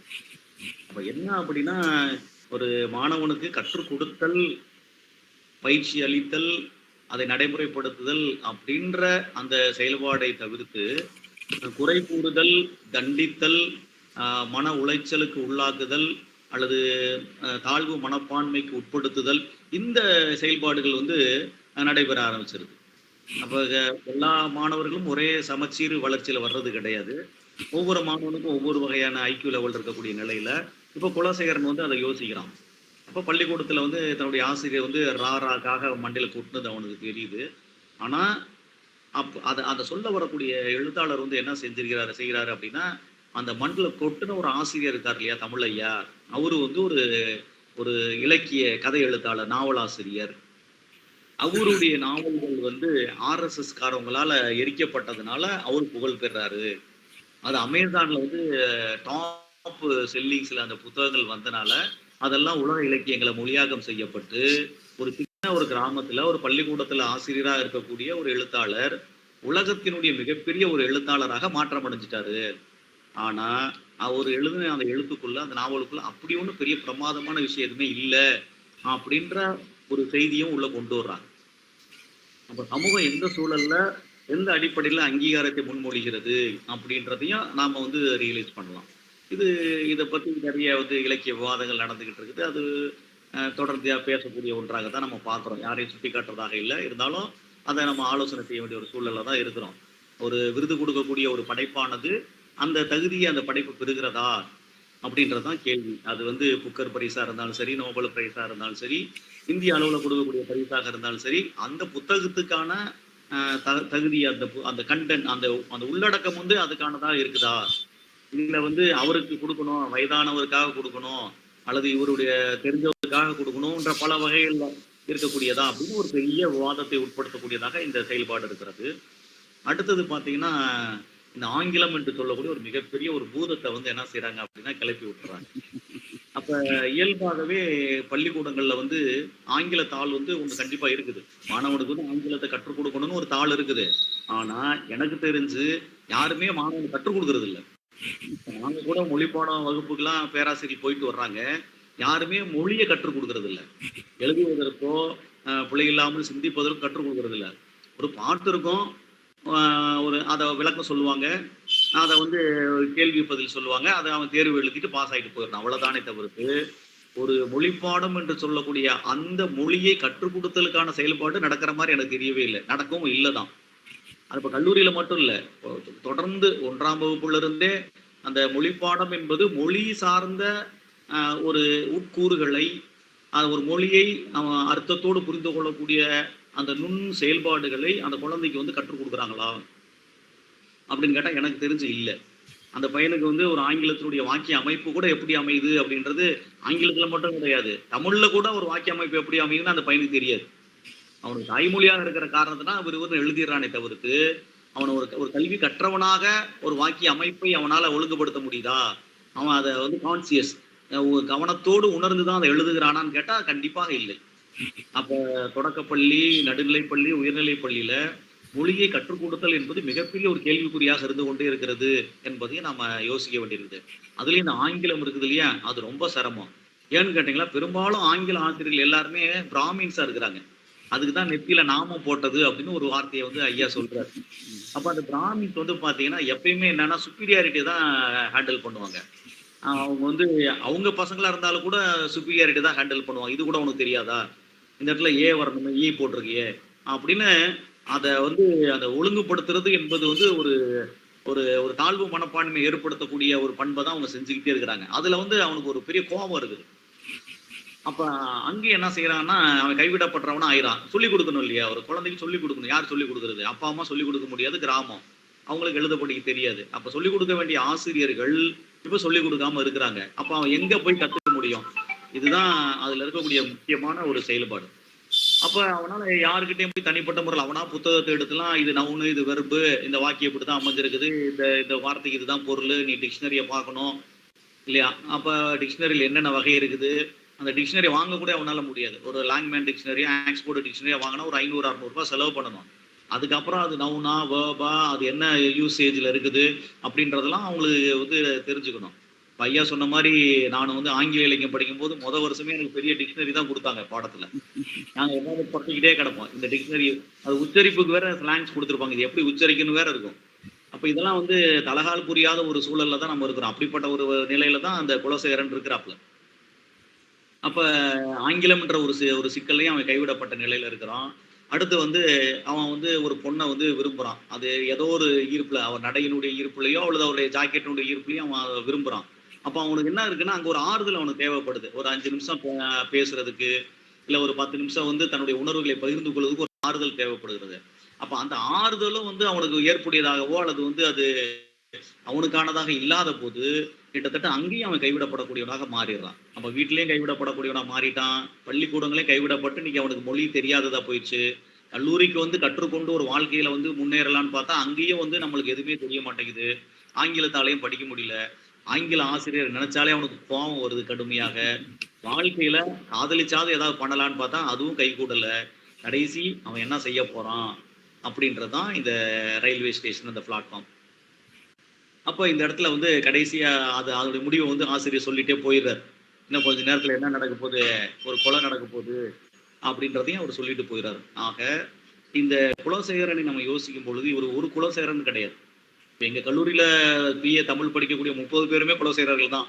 நம்ம என்ன செய்ய முடியாது இல்லையா. அப்ப வந்து ஒவ்வொரு கல்லூரியாக இப்படி அந்த மாணவனை யோசிக்கும் பொழுது அவன் மொழிக்காக அவன் படக்கூடிய சிரமங்களும், அதை புரிந்து கொள்வதற்காக அவன் வருகின்ற சிரமங்களும், அவனுடைய மனநிலை ரீதியாகவும் எதிர்காலத்தை அவன் எதிர்கொள்ளக்கூடிய ஒரு சூழலையும், ஏன்னா கிட்டத்தட்ட இது ஒரு 12 ஆண்டுகள், இங்க ஒரு 3 ஆண்டுகள், 15 ஆண்டுகள் அவன் வாழ்க்கை முழுவதுமே பள்ளிக்கூடத்துக்குள்ளேயும் இந்த கட்டடத்துக்குள்ளேயும் முடிஞ்சிருது. அவனுக்கு எந்த வேற சாஃப்ட் ஸ்கில்லும் நம்ம கத்துக் கொடுக்கல. அப்ப பின்ன இப்ப 20 வயசுக்கு அப்புறம் அவன் எங்க போய் என்ன தொழிலை கத்துக்க முடியும்? அப்ப வாழ்க்கையில வந்து அவன் ஒரு மிகப்பெரிய கைவிடப்பட்ட ஒரு மனிதனாக தான் இருக்கிறான். ஏதோ அப்பா அம்மா விவசாயம் தொழிலா இருந்தா அது சார்ந்து அண்டி இருக்க முடியும். இல்லைன்னா அவனுக்கான ஸ்கில்ன்றது ராராவே அவனுக்கு தெரியல, என்னடா தமிழ் பையன் அப்படின்னு கேட்கும் போது அதுக்கும் அவன் லாய்க்கெல்லாம் போயிடுறான். அப்போ வாழ்க்கைக்கு நாம தகுதி இல்லாதவங்களா அப்படின்ற அந்த குழப்பம் வருது இல்லையா, அந்த கைவிடப்படுதல் இருக்கு. அந்த பண்பு தான் இந்த கதையில வந்து மீண்டும் மீண்டும் யோசிக்கக்கூடியதாக இருக்கிறது. ஐயா, வாய்ப்புக்கு நன்றி. ராமச்சந்திரன் சார் வந்து சொல்லும்போது நமக்கு நிறைய கல்வி நிலையங்களை பற்றிய ஒரு நினைப்பு வந்துட்டு இருக்கு. கரிசல்காட்டு எழுத்தாளர் ராஜநாராயணன் பற்றிய ஒரு சின்ன செய்தி என்ற வீட்டுக்கு வந்திருக்கிற போது பரிமாறுவார். அவர் ஒரு 3 அல்லது 4 வயது பையனாக இருக்கிற போது பள்ளிக்கு அவரை அனுப்புகிறார்கள். அவருக்கு மலைக்காக கூட பள்ளிக்கூடங்களை எல்லாம் போய் பார்க்கணுங்கிற எண்ணம்லாம் அவருக்கு கிடையாது. ஆனாலும் கல்வி நிலையத்திற்குள் அவர் இழுத்து செல்ல போது அங்க ஒரு செடியில வந்து ஒரு பூ பூத்து இருக்குது. இவரு நமக்கு ஒரு பச்சை இலை வேறொரு வண்ணத்திலே ஒரு பூ இருக்குன்னு சொன்ன உடனேயே மனதினுடைய இயல்பு அந்த பூவை பறிச்சிருந்தார். ஆனால் அங்கே பணியாற்றக்கூடிய ஆசிரியர் என்ன செய்யறாரு சொன்னால், அந்த ஒரு செடியினுடைய ஒரு குச்சியை ஒடிச்சு இந்த சிறுவனுடைய தொடையில பலார்னு வாங்கியிருந்தாரு. அதுக்கப்புறம் நான் பள்ளிக்கூடத்துக்கே போக நினைக்கவே இல்லை, அந்த வெறுப்பே என் மனசுல இருக்கு அப்படின்னு தனிப்பட்ட முறையில என்னுடைய வீட்டுல பேசுகிறப்ப சொல்லுவார். ஆனால் கல்வி நிலையங்கள் அப்படிங்கிறது இன்னைக்கு எப்படியெல்லாம் அரசியல்வாதிகளாலும் மதவாதிகளாலும் ரொம்ப வித்தியாசமாக போய் கொண்டிருக்கிறது என்பதை ரொம்ப அழகா சொல்றார். இந்த விருதுகள் கொடுக்கக்கூடியதை பற்றி எல்லாம் கட்டளை கைலாசத்தாரும் நானும் ஒரு இடத்துக்கு விருது வாங்கிறதுக்காக போய் எங்களை அழைச்சிருந்தாங்க. ஆனால் எங்களை எல்லாம் பேச சொன்னாங்க, நாங்கள் பேச முடியாதுட்டோம். அந்த விருது கொடுக்கக்கூடியவர்கள் நடத்தினது வந்து ஆங்கில வழி கற்பிக்கக்கூடிய பள்ளி நடத்தினர். அங்கே யாருக்குமே வந்து விருது பற்றி எதுவுமே பற்றி தெரியல. அந்த விருது கொடுக்கக்கூடியவரையும் விருதுக்காக பேசக்கூடியவர் பற்றியும் தான் தங்களை விளம்பரப்படுத்திக் கொள்ள வேண்டும் என்பதற்காகத்தான் இந்த நிகழ்ச்சியை ஏற்பாடு செய்திருக்கிறார்கள் என்பது நாம் கடைசியில உணர்ந்து கொள்ளக்கூடிய விஷயங்கள். இப்படி தமிழ்நாடே வந்து அது கல்வி நிலையமாக இருந்தாலும் சரிதான், மத ஸ்தாபனங்களாக இருந்தாலும் சரிதான், அரசியல்வாதிகளாக இருந்தாலும் சரிதான், ரொம்ப 21ஆம் நூற்றாண்டினுடைய ஆரம்ப காலத்திலே எப்படியெல்லாம் போய்கொண்டிருக்கிறது என்பதை ராமச்சந்திரன் சார் ரொம்ப தெளிவாகவே அவருடைய வாழ்க்கை அனுபவத்திலே வச்சு சொன்னார். இப்ப கட்டளை கைலாசன் சார் வந்து ஒரு சுவடி பற்றிய ஒரு நூலை வந்து வெளியிடணும்னு நினைக்கிற போது ஒரு நூலகத்தில் மைய நூலகத்தில் வெளியிடுவதற்காக வாய்ப்பை எங்களுக்கு கொடுத்திருந்தார்கள். அந்த புத்தகத்துல என்ன சொல்லியிருக்குது என்பது அரசியல் கட்சிக்காரங்களுக்கு தெரியாது. ஆனால் அந்த நூலகத்துக்கு வந்து எச்சரிக்கை கொடுத்துட்டாங்க, நீங்க இந்த நூலை வெளியிட்டீங்கன்னா நாங்க வந்து தர்ணா பண்ணுவோம். நூலகர் அரசு ஊழியர்ல அவர் பயந்துட்டாரு, சார் நம்ம இதுல வேண்டாம் சார், வேண்டாம் சார். இன்னொரு மேல்நிலைப்பள்ளி கிறிஸ்தவர்களை நடத்தக்கூடிய ஒரு மேல்நிலைப்பள்ளிக்கு போய் நடத்தலான்னு போனோம். அந்த தலைமை நிலையில இருக்கக்கூடியவங்களுக்கு எச்சரிக்கை நோட்டீஸ் வந்துட்டுது. இன்னைக்கு நீங்க அவங்களை அனுமதிச்சீங்கன்னா அவன் நாளை வந்து உங்களுடைய இப்ப கல்லூரி முன்னாலே பள்ளி முன்னாலே நாங்கள் தர்ணா பண்ணுவோம். அது என்ன விஷயம் இருக்கு அப்படிங்கிறது தெரியாது. ஆனால் அவர்கள் ஏதோ யாரோ சொல்ல எப்படி நடந்து கொண்டிருக்கிறார்கள். இது மதத்தினுடைய இயல்பாக இருக்கிறது. இது போல அரசியல்வாதிகள் குறுக்கீடு இருக்கிறது. அது அரசியல்வாதிகள் மத கோயில்கள்ல தலையிடுவதும் மதவாதிகள் கல்வி நிலையங்கள்ல தலையிடுவதும் இப்படி செய்யக்கூடாத அல்லது நடக்கக்கூடாத நிகழ்ச்சிகள் எல்லாம் நடந்துகிட்டதுனாலதான் 20ஆம் நூற்றாண்டை நாம் எப்படி பார்க்கிறோம்னு சொன்னா, T.S. எலியட்டினுடைய இந்த வேஸ்ட் லேண்ட் என்று சொல்வார்கள் இல்லையா, பாழ் நிலம் என்று சொல்வார்கள் இல்லையா, அந்த மாதிரியான ஒரு மன அபிப்பிராயம் தான் நம்முடைய ஒரு எதிர்காலத்தை பற்றி நினைக்கக்கூடிய உள்ளத்திலே வருகிறது. நான் ரொம்ப நேரம் அதிகமாக பேசிவிட்டேன். இப்பொழுது ராஜா அவர்கள் தன்னுடைய கருத்தை சொல்ல வருவார்கள். அவர்களை அன்போடு நான் சொல்ல அழைக்கின்றேன். ராஜா ஐயா வணக்கங்க. ஐயா நான் முத்தேன் இருக்கீங்க, சொல்லுங்க, நீங்க சொல்லுங்க ஐயா. நீங்க சொன்னதை இதுக்கு முன்னாடி ஐயாக்கள் சொன்னது எல்லாமே அதனுடைய தொடர்ச்சியாகவும் இது இப்படி பார்க்கலாம் அப்படிங்கிறதாக ஒரு பயிற்சிக்காக யோசிக்கிறேங்க. ஒருவேளை இது இந்த கதையில வந்து தாழ்வு மனப்பான்மை இருக்கிறது அப்படிங்கிறதோ அல்லது வந்து தமிழ் சார்ந்த கல்வி முறைகளை வந்து கற்பிக்கக்கூடிய ஒரு கதையாகவோ நம்ம எடுத்துக்கிறோம் அப்படின்னு சொன்னாலும், அல்லது ஒரு தமிழாசிரியருடைய வாழ்வு எப்படியாக இருக்கிறது, ஒரு நாவலாசிரியருடைய வாழ்வு எப்படியாக இருக்கிறது அப்படிங்கிறதாகவும், இல்ல ஆங்கில பேராசிரியர்கள் ஆங்கிலம் படிக்கிறதுனால அவர்கள் வந்து உயர்ந்தவர்களாக இருக்கிறார்கள் அப்படிங்கிற அந்த நிலைமையில இருந்தோம். அதே மாதிரி இது கிராமம் சார் வாழ்க்கை நகரம் சார் வாழ்க்கை என்கிற இந்த 2 பிரிவுகளை சுட்டி காட்டக்கூடிய வகையிலான ஒரு கதையாகவும், பெண்கள் அங்க நகரம் சார் வாழ்க்கையில பெண்கள் எப்படி இருக்கிறார்கள் என்கிற அடையாளப்படுத்தக்கூடிய வகையிலையும் இந்த கதை அமைகிறது அப்படின்னு சொன்னா, அதை அப்படியே பார்த்தோம் அப்படின்னா அது ஒரு வகையான வாசிப்பு முறை அப்படின்னு நம்ம பார்க்கிறோம். இந்த பின்னணியில இருந்துதான் ஒரு பெரிய அழுத்தத்துக்கு உள்ளாகக்கூடிய நபராக நம்மளுடைய குலசேகரன் என்கிற கதாபாத்திரம் இருக்குதோ அப்படின்னு தோணுது. அப்ப நீங்க சொன்னது மாதிரியான அந்த விளிம்பு நிலை பார்வையில இருந்து நம்ம பார்க்கலாம். ஆனா அந்த குலசேகரன் என்கிற கதாபாத்திரம் எல்லாரும் மாதிரி மையத்தை நோக்கி நகரக்கூடியவரா இல்லை. அவர் வந்து எல்லாரும் ஒரு திசையில போனாக்க இவர் வேறொரு திசையில பயணிக்கக்கூடிய ஒரு நபரா இருக்கிறத நம்ம பார்க்கிறோம். இது ஒரு வகையான கான்பிடென்ட் அப்படின்னு நம்ம எடுத்துக்கலாம். சரி, அப்படி பார்க்கும்போது ஒரு வகையான மாற்று வழி, மாற்று சிந்தனையாளர் அப்படிங்கிற இடத்துல இருந்து இந்த கதாபாத்திரத்தை புரிஞ்சுக்க முடியுமா அப்படின்னு சொன்னா, இன்னொரு பக்கம் பார்த்துக்கிட்டீங்கன்னா ரகர வேறுபாடு அறியாதவர்கள் அப்படின்னு சொல்றதுல ஒரு வகையில சிந்திக்க விடாத தமிழ் கல்வியாக இதை வந்து நம்ம அடையாளப்படுத்த முடியுமா அப்படிங்கிறதான். ஏன்னா ரகர வேறுபாடு தெரிந்து கொள்வதன் மூலமாக மட்டுமே ஒரு நல்ல கல்வி அப்படின்னு சொல்லிட முடியுமானாக்கா, இலக்கண பிள்ளையோ இல்லாம பேசுறதுதான் ஒரு சிறந்த கல்வி முறை அப்படின்னு சொல்ல முடியுமான்னா அதுலயுமே நமக்கு பெரிய கேள்வி இருக்கு. இப்ப இலக்கண பிழை இல்லாம பேசக்கூடியவர்கள் எல்லாரும் சிறந்த ஆசிரியர்களா அப்படிங்கிற இடமும், சிந்திக்கக்கூடியவர்களா இருக்கிறார்களா அப்படின்னு கேட்கக்கூடிய இடமும் நமக்கு வர நம்ம யோசிக்க வேண்டிய இடமா தான் அதுவும் இருக்கிறத நம்ம பார்க்கிறோம். அப்ப ஆங்கிலம் பேச தெரிஞ்சுட்டா எல்லாரும் பெரிய சிந்தனையாளர்களா அப்படிங்கிற ஒரு இடம். சரி, இப்படி இதை பார்க்கும்போது இங்க இலக்கண பிழை இல்லாமல் பேசுவது அப்படிங்கிறது ஒரு உயர்வுக்கான இடமாவும் இருக்கிறத பார்க்கலாம். அங்க வந்து ஒரு தமிழாசிரியர் இலக்கண பிள்ளை இல்லாம பேசுங்க அப்படின்னு சொல்றதே அவருக்கு ஒரு உயர்வு தன்மையை சுட்டுறதா நம்ம பார்க்கலாம். அதே மாதிரி ஆங்கில பேராசிரியர் வந்து ஆங்கிலத்தில் பேசுங்க அப்படிங்கிறதுலயும் ஒரு உயர்வு தன்மை இருக்கிறத நம்ம பார்க்கலாம். இந்த உயர்வுகள் எல்லாம் சேர்ந்து குலசேகரன் என்ன ஆகுது அப்படின்னு சொன்னா ஒரு காயடிப்பு சிக்கலுக்கு உள்ளாக்குகிறதோ அப்படிங்கிற ஒரு இடம். அப்ப அவருக்குள்ள ஒரு தாழ்வு மனப்பான்மையை உருவாக்குறதுக்கு இந்த இடம் வந்து காரணமாக இருக்கிறது. சரி, இந்த தாழ்வு மனப்பான்மை எதை நோக்கி நகர்கிறது அப்படின்னு பார்க்கும்போதுதான் இப்ப லக்கானினுடைய அந்த தாய் காதல் என்பதோ லிங்கத்தை அடைதல் என்கிற அந்த சிந்தனையையும் நம்ம பார்க்கும்போது இங்க தாய் காதல் அப்படிங்கிறதா ரொம்ப முக்கியமானதுன்னு லக்கான் சொல்றாங்க. அப்ப தாய் காதல் என்ன பண்ணும் அப்படின்னு சொன்னா தாய் போன்ற வேறொருவரை எதிர்பார்க்கக்கூடிய ஒரு சூழல். இப்ப கிராமத்துல இருந்து வரக்கூடிய இந்த குலசேகரனுக்கு யாரோ ஒரு பெண்மணி என்ன பண்றா அப்படின்னா ஒரு ஈர்ப்பத்தரா. இது எதுக்காக அப்படின்னு சொன்னா ஒரு லிங்கத்தை அடைதல் என்கிற ஒரு இடம். அப்ப லிங்கத்தை அடைதல் அந்த டக்குன்னு காலம் அடக்கி அவன் நடக்கிறது அப்படிங்கிறது இவனுக்கு ஒரு விதமான சந்தோஷத்தை கொடுக்குது. அப்படிங்கிறதுனால தான் அவன் என்ன பண்றான், அந்த பெண்ணை தேடி போறது பிடிக்கிறதுலாம் இருக்கு. அப்ப அவன் விரும்பக்கூடிய சூழல்ல அந்த விருப்பம் அப்படியே நடந்து முடிஞ்சிருச்சா அப்படின்னு சொன்னா அதுல இன்னொரு அவனுக்கு பெரிய தயக்கம் இருக்குது.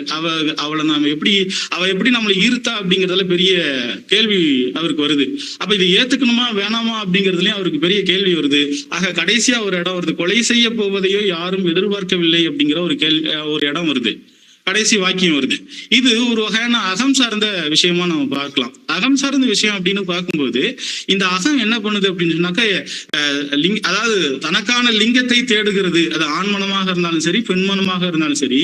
லக்கானுடைய சிந்தனை அடிப்படையில பார்க்கிறோம் அப்படின்னு சொன்னா ஆண்மனமும் லிங்கத்தை தேடுவது அப்படிங்கிறதும் பெண்மனமும் லிங்கத்தை தேடுவது அப்படிங்கிறது மாதிரியான சிந்தனைகள் இருக்கிறதுனால இந்த ஆண்மனம் பெண் வழியில லிங்கத்தை தேடுவது அப்படிங்கிற இடத்துக்கு நகர்றதுனால அந்த பெண்ணை என்ன பண்றா, ஏற்கிறாள் அப்படின்னு நம்ம பார்க்கிறோம்.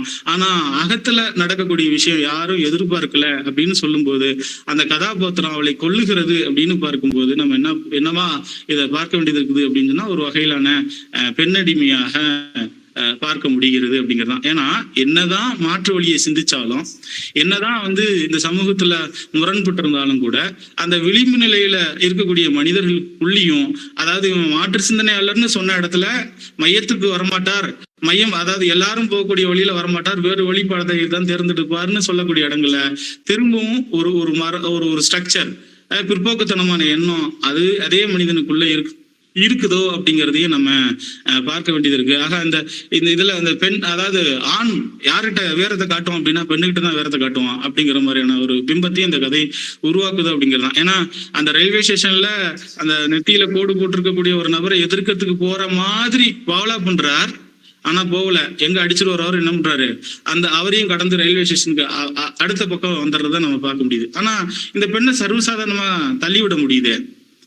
சர்வசாதாரணமா நிக்காத ரயில் முன்னாடி இவர் என்ன பண்ண போறாரு, தள்ளி விட்டு கொலை பண்ண போறார். அப்படிங்கும் போது இந்த ஆணுகிட்ட என்ன பண்றது இல்ல, அது தன்னுடைய வீரத்தை காட்டுறதுக்கு தயங்குது. பெண்ணிடம் அது என்ன பண்ணுது, தன்னுடைய வீரத்தை காட்டுறதுக்கு முயற்சி பண்ணுது. அப்படிங்கிறது மாதிரி ஆனா ஒரு வாசிப்பையும் கொடுக்க முடியுமோ அப்படின்னு தோணுதுங்க. நன்றிங்க. பேராசிரியர் முத்தையன் அவர்கள் தன்னுடைய பார்வையில வந்து ஆண் பெண் அப்படிங்கிறது பரஸ்பரம் தேடக்கூடிய ஒன்று. பாத்திமா அவர்கள் கேட்ட ஒரு கேள்வி வந்து ஏன் குலசேகரன் ரயில்வே நிலையத்தினுடைய நடைமேடைக்கு வருகிறார், பிளாட்பாரத்திற்கு வருகிறார் அப்படிங்கிறது, அந்த பிளாட்பாரம் என்பது ஒரு குறியாக இருக்கிறது. இந்த கதையை படைக்கக்கூடிய இந்த கதையாக்கி அவர் இதில் என்னவெல்லாம் சொல்ல வேண்டும் என்று முன் திட்டமிட்டிருக்கிறாரோ அதை சொல்வதற்கான வாய்ப்பாக ஒரு நிலமாக இடமாக பல்வேறு விதமான குணபாவங்கள் கொண்டிருக்கக்கூடிய நடக்கக்கூடிய கதை மாந்தர்கள் நிலவக்கூடிய ஒரு பிளாட்ஃபார்ம் ரயில் நிலையமாக இருக்கிற காரணத்தினாலே அது ஒரு உள்நோக்கத்தோடு தான் கற்பிக்கப்பட்டிருக்கிறது. எப்படி அந்த நெற்றியில் இருக்கக்கூடிய நாமம் என்பது முன்பெல்லாம் ஆங்கிலம் பயிற்றுவிக்கக்கூடிய ஆசிரியர்கள், ஏன் எல்லா பாடங்களையும் கற்பிக்கக்கூடிய ஆசிரியர்கள் அந்தணர்களாகவே பிராமணர்களாகவே இருந்தார்கள். காலப்போக்கிலே தான் பெரியாருடைய வருகையினாலே பல்வேறு விதமான சமூக மாற்றங்கள் ஏற்பட்டன. கற்கக்கூடிய சமூகமும் மாறி வந்த சூழலினாலே நிறைய மாற்றங்கள் ஏற்பட்டன. ஆகவே அந்த கல்வி நிலையத்திலே கற்பிக்கக்கூடியவர்கள் கூட இப்படிப்பட்டவர்களாக இருக்கிறார்கள் என்று ராமச்சந்திரன் சொன்ன மாதிரி இங்கே முத்தையன் அவர்களும் அந்த பெண் தன்னுடைய அவளும் ஒரு ஆணை எதிர்நோக்கி கொண்டிருக்கிறாள், இந்த ஆணும் ஒரு பெண்ணை எதிர்நோக்கி கொண்டிருக்கிறார்கள். இது வெளிப்படையாக சொல்லப்படாத ஒன்று. அதுதான் முத்தையன் அவர்கள் சொன்னாங்க, அகவெளிக்குள்ளே நடக்கக்கூடிய ஒன்று. அந்த அகவெளிக்குள்ளே இருக்கக்கூடிய ஒன்றை வெளிப்படுத்தக்கூடிய புறச்செயலாகத்தான் அந்த சாமந்தி பூவை நசுக்கி விட்டு பார்க்குற முடியாது. நமக்கு எப்பவுமே என்ன செய்வோம்னு சொன்னா, கையில ஏதாவது ஒரு மல்லிகைப்பூ தான் கிடைக்குது இல்லை ரோஜா பூ தான் கிடைக்குன்னு சொன்னா அந்த ரோஜா பூவை பறிச்சு இதழ்களாக பிரிப்போம், உள்ளங்கையில வச்சுக்கிட்டு நசுக்கி அப்படியே சாறு மாதிரி புழிஞ்சு அப்புறம் என்ன செய்வோம், அதை மோந்து பார்ப்போம். இந்த மாதிரி மனசினுடைய உள்பக்கத்தில் இருக்கக்கூடிய கொடூரமான தன்மைகள் எல்லாம் வெவ்வேறு ரூபங்களிலே அந்த பிளாட்பாரத்திலே இருப்பதாக இந்த கதையாக்கி நினைக்கிற காரணத்தினாலே அந்த இடத்தை கொண்டு வர வேண்டும். ஏனென்றால் காலமும் இடமும் சொல்லக்கூடிய பொருளுக்கு தகுந்தபடிதான் ஒரு புனைவாக ஆக்க வேண்டும் என்பதுதான் நம்முடைய 5 திணைகளுடைய நிலமும் காலமும் அது பற்றிய சித்திர அமைப்புகளும். அந்த தன்மையில ஏன் பிளாட்பாரத்திற்கு வருகிறார் என்று சொன்னால், இந்த கதையினுடைய உரிப்பொருளை வெளிப்படுத்துவதற்கு தகுந்த ஒரு இடமாக சமகாலத்தில் ஒரு பிளாட்பாரமாக அவர்கள் தேர்வு செய்து கொண்டது குலசேகரனுடைய உண்மையான நோக்கமாக இருக்கணுங்கிற அவசியம் இல்லை. இந்த கதையாக்கி மூலமாக கதை சொல்லியினுடைய விருப்ப செயலாக அவர் தேர்ந்தெடுத்து கொண்டிருக்கக்கூடிய ஒரு நிலமாக இடமாக பிளாட்பாரத்தில் எந்த விதமான காரண காரியமும் இல்லாமல் இருக்கலாம். அந்த நிலத்தேர்வு என்பது கதை ஆக்கியினுடைய ஒரு தனிப்பட்ட முன் திட்டமிடல். ஓரளவுக்கு பாத்திமா இதை புரிஞ்சிருப்பாங்க. இப்பொழுது ராஜா அவர்கள் அந்த கருத்தை மேலும் வலுப்படுத்துவதற்காக தன்னுடைய மனப்பதிவை அவர்கள் பகிர்ந்து கொள்ள வருகிறார்கள். அவர்களை அன்போடு நான் அழைக்கின்றேன். ஐயா வணக்கம்ங்க, வாய்ப்புக்கு நன்றி. பேசுறது கேக்குது இல்லைங்க? கேக்குதுயா? மகிழ்ச்சிங்க. இந்த கதையை எப்படி நான் உரையாடலுக்குள் கொண்டு வருவதுங்கிறது தோழர்கள் நிறைய பேசினாங்க அதன் வழியாகவும். ஆனாலும் என்ன என்ன சொல்றது, ஒரு முயற்சி ஒரு முடியாதன்மையில தான் இருக்கு அப்படிங்கிறது தான். இப்ப நம்ம இப்படி அந்த கதையில விடுபடலை நான் கலெக்ட் பண்ண முயற்சி பண்ணேன். அந்த கதையில எதெல்லாம் விடுபட்டு இருக்கு அப்படின்னு யோசிக்கும் பொழுது ஒரு பெரிய அளவுக்கு இன்ட்ராக்ஷன் இல்லை. இந்த கதையில இன்ட்ராக்ஷன் இல்லை அப்படிங்கிறத கவனிக்க முடிஞ்சது. ஒரே ஒரு இடத்துல தான் என்னால இன்ட்ராக்ஷனை அவதானிக்க முடிந்தது. என்ன அப்படின்னா, கிராமம் நகரம் அப்படிங்கிற அவனுடைய வாழ்வியல் சார்ந்து வரக்கூடிய இடத்துல மட்டும் இன்ட்ராக்ஷன் இருக்கும். இன்னொன்னு நான் முன்கூட்டியும் சொல்லிட விரும்புறேன், இவன் ஒரு தமிழ் பெயர், இவனுடைய பெயர் ஒரு தமிழ் பெயராக இருக்கிறது, தமிழ் நிலம் சார்ந்தவனாக இருக்கிறான், ஒரு கிராமத்திலிருந்து வந்தவன் அப்படிங்கிறத ஐடென்டிஃபை பண்ண முடியுது. ஒரு தமிழ் பண்பாடு, ஒரு தமிழ் நிலம், தமிழ் பெயர், தமிழ் பண்பாடு அப்படிங்கிற ஒரு பேக்ரவுண்ட்ல இருந்து வந்தவன் அப்படிங்கிறத நம்ம ஒரு ஐடென்டிபிகேஷன்ல வச்சுக்கலாம். இன்னொரு பக்கம் அவனுக்கு பள்ளி கல்வி, அதாவது ஆங்கிலேயர் வருகையில் உருவாக்கப்பட்ட பள்ளி கல்வியினுடைய ஒரு முறையியல், ஒரு சிஸ்டமேட்டிக் அப்படின்னு வச்சுக்கலாம். அந்த சிஸ்டமேட்டிக், அந்த ஒழுங்குத்தன்மை, கல்வி ஒழுங்கு உருவாக்கி இருக்கிற ராரா வேறுபாடு அவனுக்கு வரவில்லை. தெரியாது அப்படி இல்லை, அவனுக்கு வரவில்லை. இவனுக்கு மட்டும் இல்லை, இவனை போன்ற இன்னும் சிலருக்கு வரவில்லை. ஆனால் இவனுக்கு மட்டும் தாழ்வு மனப்பான்மை உருவாக்கப்படுகிறது. அதுக்கு ராமலிங்கம் சார் ஒரு காரணம் அப்படிங்கிறத பார்க்க முடியும். அப்ப இப்ப இந்த இடத்துல ஒரு பெரிய ஒரு கேப் ஒண்ணு இருக்கு, ஒரு பெரிய இடைவெளி. என்னப்பா இவன் தமிழ் பெயரா இருக்கிறான், தமிழ் நிலமா இருக்கிறான், தமிழ் பண்பாடா இருக்கிறான், ஆனா ராரா வேறுபாடு வரல. அப்ப இந்த ராரா வேறுபாடு வராததுக்கு அவன் மட்டும் காரணமா அப்படிங்கிற ஒரு கேள்வியை இந்த கதை நமக்குள் விதைத்து செல்கிறது அப்படிங்கிறத பாக்குறோம். அப்போ ஒரு சிஸ்டத்துக்கும், அதாவது வாழ்வியல்ல இயற்கையா நேச்சுரலியா அல்லது வந்து ஒரு பிராக்டிஸ்ல வரக்கூடிய சிஸ்டத்துக்கும் ஒரு பிராக்டிஸ் அவனுக்கு உள்ள போகாத இந்த ராரா வேறுபாடு கடந்த 8-9 ஸ்கூல் வகுப்புல இருந்தே உள்ளுக்குள்ள போகாத இருக்கிறதுக்கும் ஒரு பெரிய இடைவெளி ஒண்ணு, இந்த சமூக இடைவெளி ஒண்ணு அதுக்குள்ள இருக்கிறத இந்த கதை நமக்கு சுட்டி காட்டுது. இப்ப இதுக்கு காரணத்துக்கும் நான் சொன்ன முன்னாடி இன்ட்ராக்ஷனுக்கும் ஒரு தொடர்பு இருக்கா அப்படின்னு ஒரு சந்தேகத்தை எழுப்ப இருக்கிறேன். ஏன்னா இவனுக்கு அந்த பிராக்டிஸ்ல ஒரு இன்ட்ராக்ஷன் நடக்கல. ஆனா தமிழ் பெயர்லயோ தமிழ் நிலமுமோ தமிழ் பண்பாடோ அவனுடைய மனசுக்குள்ள போய் பதிப்பதற்கு அவனுடைய வாழ்வியல் பெரிய இன்ட்ராக்ஷன்ல நடந்திருக்கு. ஏன்னா குடும்பத்தோடு நிலத்தோடு பின்னி பிணைஞ்சு அவன் வாழ்ந்து வந்திருக்கும் போது அங்க ஒரு இன்ட்ராக்ஷன் இருந்துச்சு. அவன் என்ன பண்ணியிருக்கிறான், அதை அவனுடைய மனதில் அந்த சிந்தனை விதைக்கப்பட்டிருக்கு, வாழ்வியல் சிந்தனை விதைக்கப்பட்டிருக்கிறது, கிராமம் நகரத்துக்கான டிஃபரன்ஸ் விதைக்கப்பட்டிருக்கிறது. ஆனால் இந்த ராரா வேறுபாடு அவனுக்குள் போகாததற்கு ஆசிரியர் அமைப்புக்கும் மாணாக்கர் அமைப்புக்கும் இடையில ஒரு இன்ட்ராக்ஷன் இல்லை அப்படிங்கிறது. அதாவது அந்த கல்வி முறையில ஒரு இன்ட்ராக்ஷன் தன்மை இல்லை. குறிப்பா இவன் ஒரு தலித் பின்னணி அப்படிங்கிறத நம்ம புரிந்து கொள்ள முடிகிறது, இந்த கதையினூடாக நாம் வருவித்துக் கொள்ள முடிகிறது. அப்ப இந்த தலித் பின்னணியில இருக்கிறதும் அந்த இன்ட்ராக்ஷனுக்கு பெரிய ஒரு இடைவெளியா இருக்கிறதா நம்ம புரிஞ்சு கொள்ள முடிகிறது. இந்த இன்ட்ராக்ஷன் இன்மைதான், உரையாடல் இன்மைதான் ஒரு ராரா வேறுபாடுக்கு நமக்கு ஒரு ஆச்சரியமா இருக்குது. நண்பர்கள் முன்னாடி கேட்டாங்க அது கேள்வி கூட, இந்த ராரா வேறுபாடு ஒருத்தரை கொலை செய்ய தூண்டுமா அப்படின்னு ஒரு சந்தேகத்தை இந்த கதை எனக்குள்ள ஏற்படுத்துது. ஒரு ராரா வேறுபாடுக்கும் ஒரு கொலைக்கும் தொடர்பு இருக்கானா இந்த கதைகிட்ட போய் கேட்டீங்கன்னா அந்த கதை என்ன சொல்லுது, ஆம் ராரா வேறுபாடுக்கும் ஒருவன் கொலையாளியாக மாறுவதற்கும் தொடர்பு இருக்கிறது என்று இந்த கதை அழுத்தம் திருத்தமாக நமக்குள் கடத்துகிறது. நம்ம ஏடா அங்க ஒரு விஷயம் நடக்கிறதுக்கு நமக்கு இப்ப எவன்டா போய் கேட்டீங்கன்னா, இப்ப அமெரிக்கால ட்ரம்ப் பேசுறதுக்கு நமக்கு என்ன தொடர்புன்னு சொல்லுவாங்கல்ல. இவர்களுக்கு இந்த கதை புரியாது. அமெரிக்காவில் ட்ரம்ப்புக்கும் இப்ப மோடிக்கும் தமிழ்நாட்டில் அரசியல் செய்யற திராவிட கழகத்துக்கு என்னப்பா தொடர்புன்னு யாராவது கேட்டாங்கன்னா அது எப்படி முட்டாள்தனமான கேள்வியோ அதே போலதான் இந்த கதையை படித்து விட்டு என்னப்பா ராரா வேறுபாடுக்கும் கொலைக்கும் தொடர்பு படுத்துருக்கு, இதெல்லாம் ஒரு கதையான்னு கேட்டா அவர்கள் இன்றைய மோடி அரசாங்கத்தையும் நிகழ்கால திராவிட அரசாங்கத்தையும் எப்படி தனித்தனியாக பிரித்து பார்க்கிறார்களோ அது போன்றதுதான் ராரா வேறுபாட்டையும் கொலையும் தொடர்புபடுத்தாத சிந்தனை முறை. உலகில் ட்ரம்புடைய வாழ்க்கை சிந்தனை செயல்பாடுகளையும் தமிழகத்தினுடைய செயல்பாடுகளையும் இணைத்து பார்க்காத ஒரு தன்மை முறைதான் ராரா வேறுபாட்டையும் கொலை முயற்சியும் தொடர்புபடுத்தி பார்க்காதது. ஆனால் இந்த கதை தொடர்பு உண்டு என்பதை அழுத்தமாக சொல்கிறது. ஏனென்றால் அவனுக்கு தாழ்வு மனப்பான்மை உருவாகுவதே அந்த இன்ட்ராக்ஷன் இன்மையில தான். அதுக்கு ராமலிங்க சாருக்கும் தொடர்பானா இந்த கதை ஆம் தொடர்பு அப்படின்னு சொல்லுது. ஏன்னா ராமலிங்கம் சார் குட்டு வைத்தாரை தவிர ராமலிங்கம் சார் கொட்டு வைத்தாரை தவிர ராமலிங்கம் சார் இவனுக்கு ராராவை கற்றுத்தருவதில் எந்த முயற்சியும் மேற்கொள்ளவில்லை. இவனுக்கு மட்டும் இல்ல, அது 14 மாணவர்களுக்கு எந்த முயற்சியும் செய்யவில்லை. ஆனால் இவனை தனிப்பட்ட முறையில் கவனித்தார்.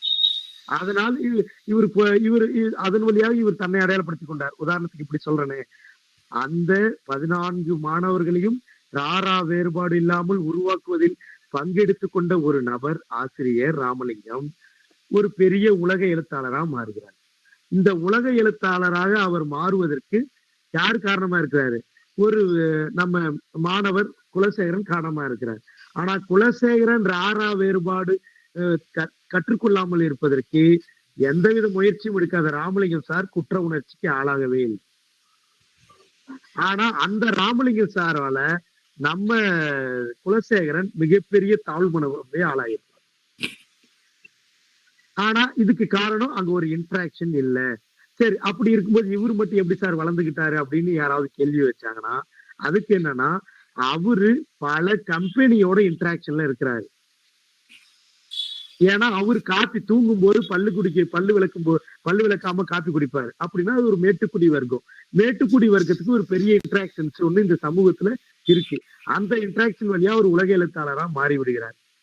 ஆனா அந்த உலக எழுத்தாளரால ஒரு சாதாரண ஒரு கடைகோடி கிராமத்துல இருக்கிற ஒரு பையனுக்கு, அவனை சுற்றி இருக்க 14 பையனுக்கு ஒரு ராரா வேறுபாடு கற்றுத்தர முடியல. இந்த இடைவெளியை குறித்து ஒரு துளி சிந்தனை கூட ராமலிங்க சார் மனசுல வரல. அப்ப இந்த கல்விக்கும் எழுத்துக்குமான தொடர்பு எங்க இருக்கு? ஒரு ஆசிரியர் மாணவனுக்கு கல்வி போதிப்பதற்கும் ஒரு ஆசிரியர் ஒரு உலக எழுத்தாளராக மாறுவதற்கும் காரணமா அந்த பையன் இருந்திருக்கிறான். ஏன்னா ஏன்னா அவர் தமிழாசிரியர் அப்படிங்கிறது அந்த பயனாலதான் ஊர்ஜிதமாகுது.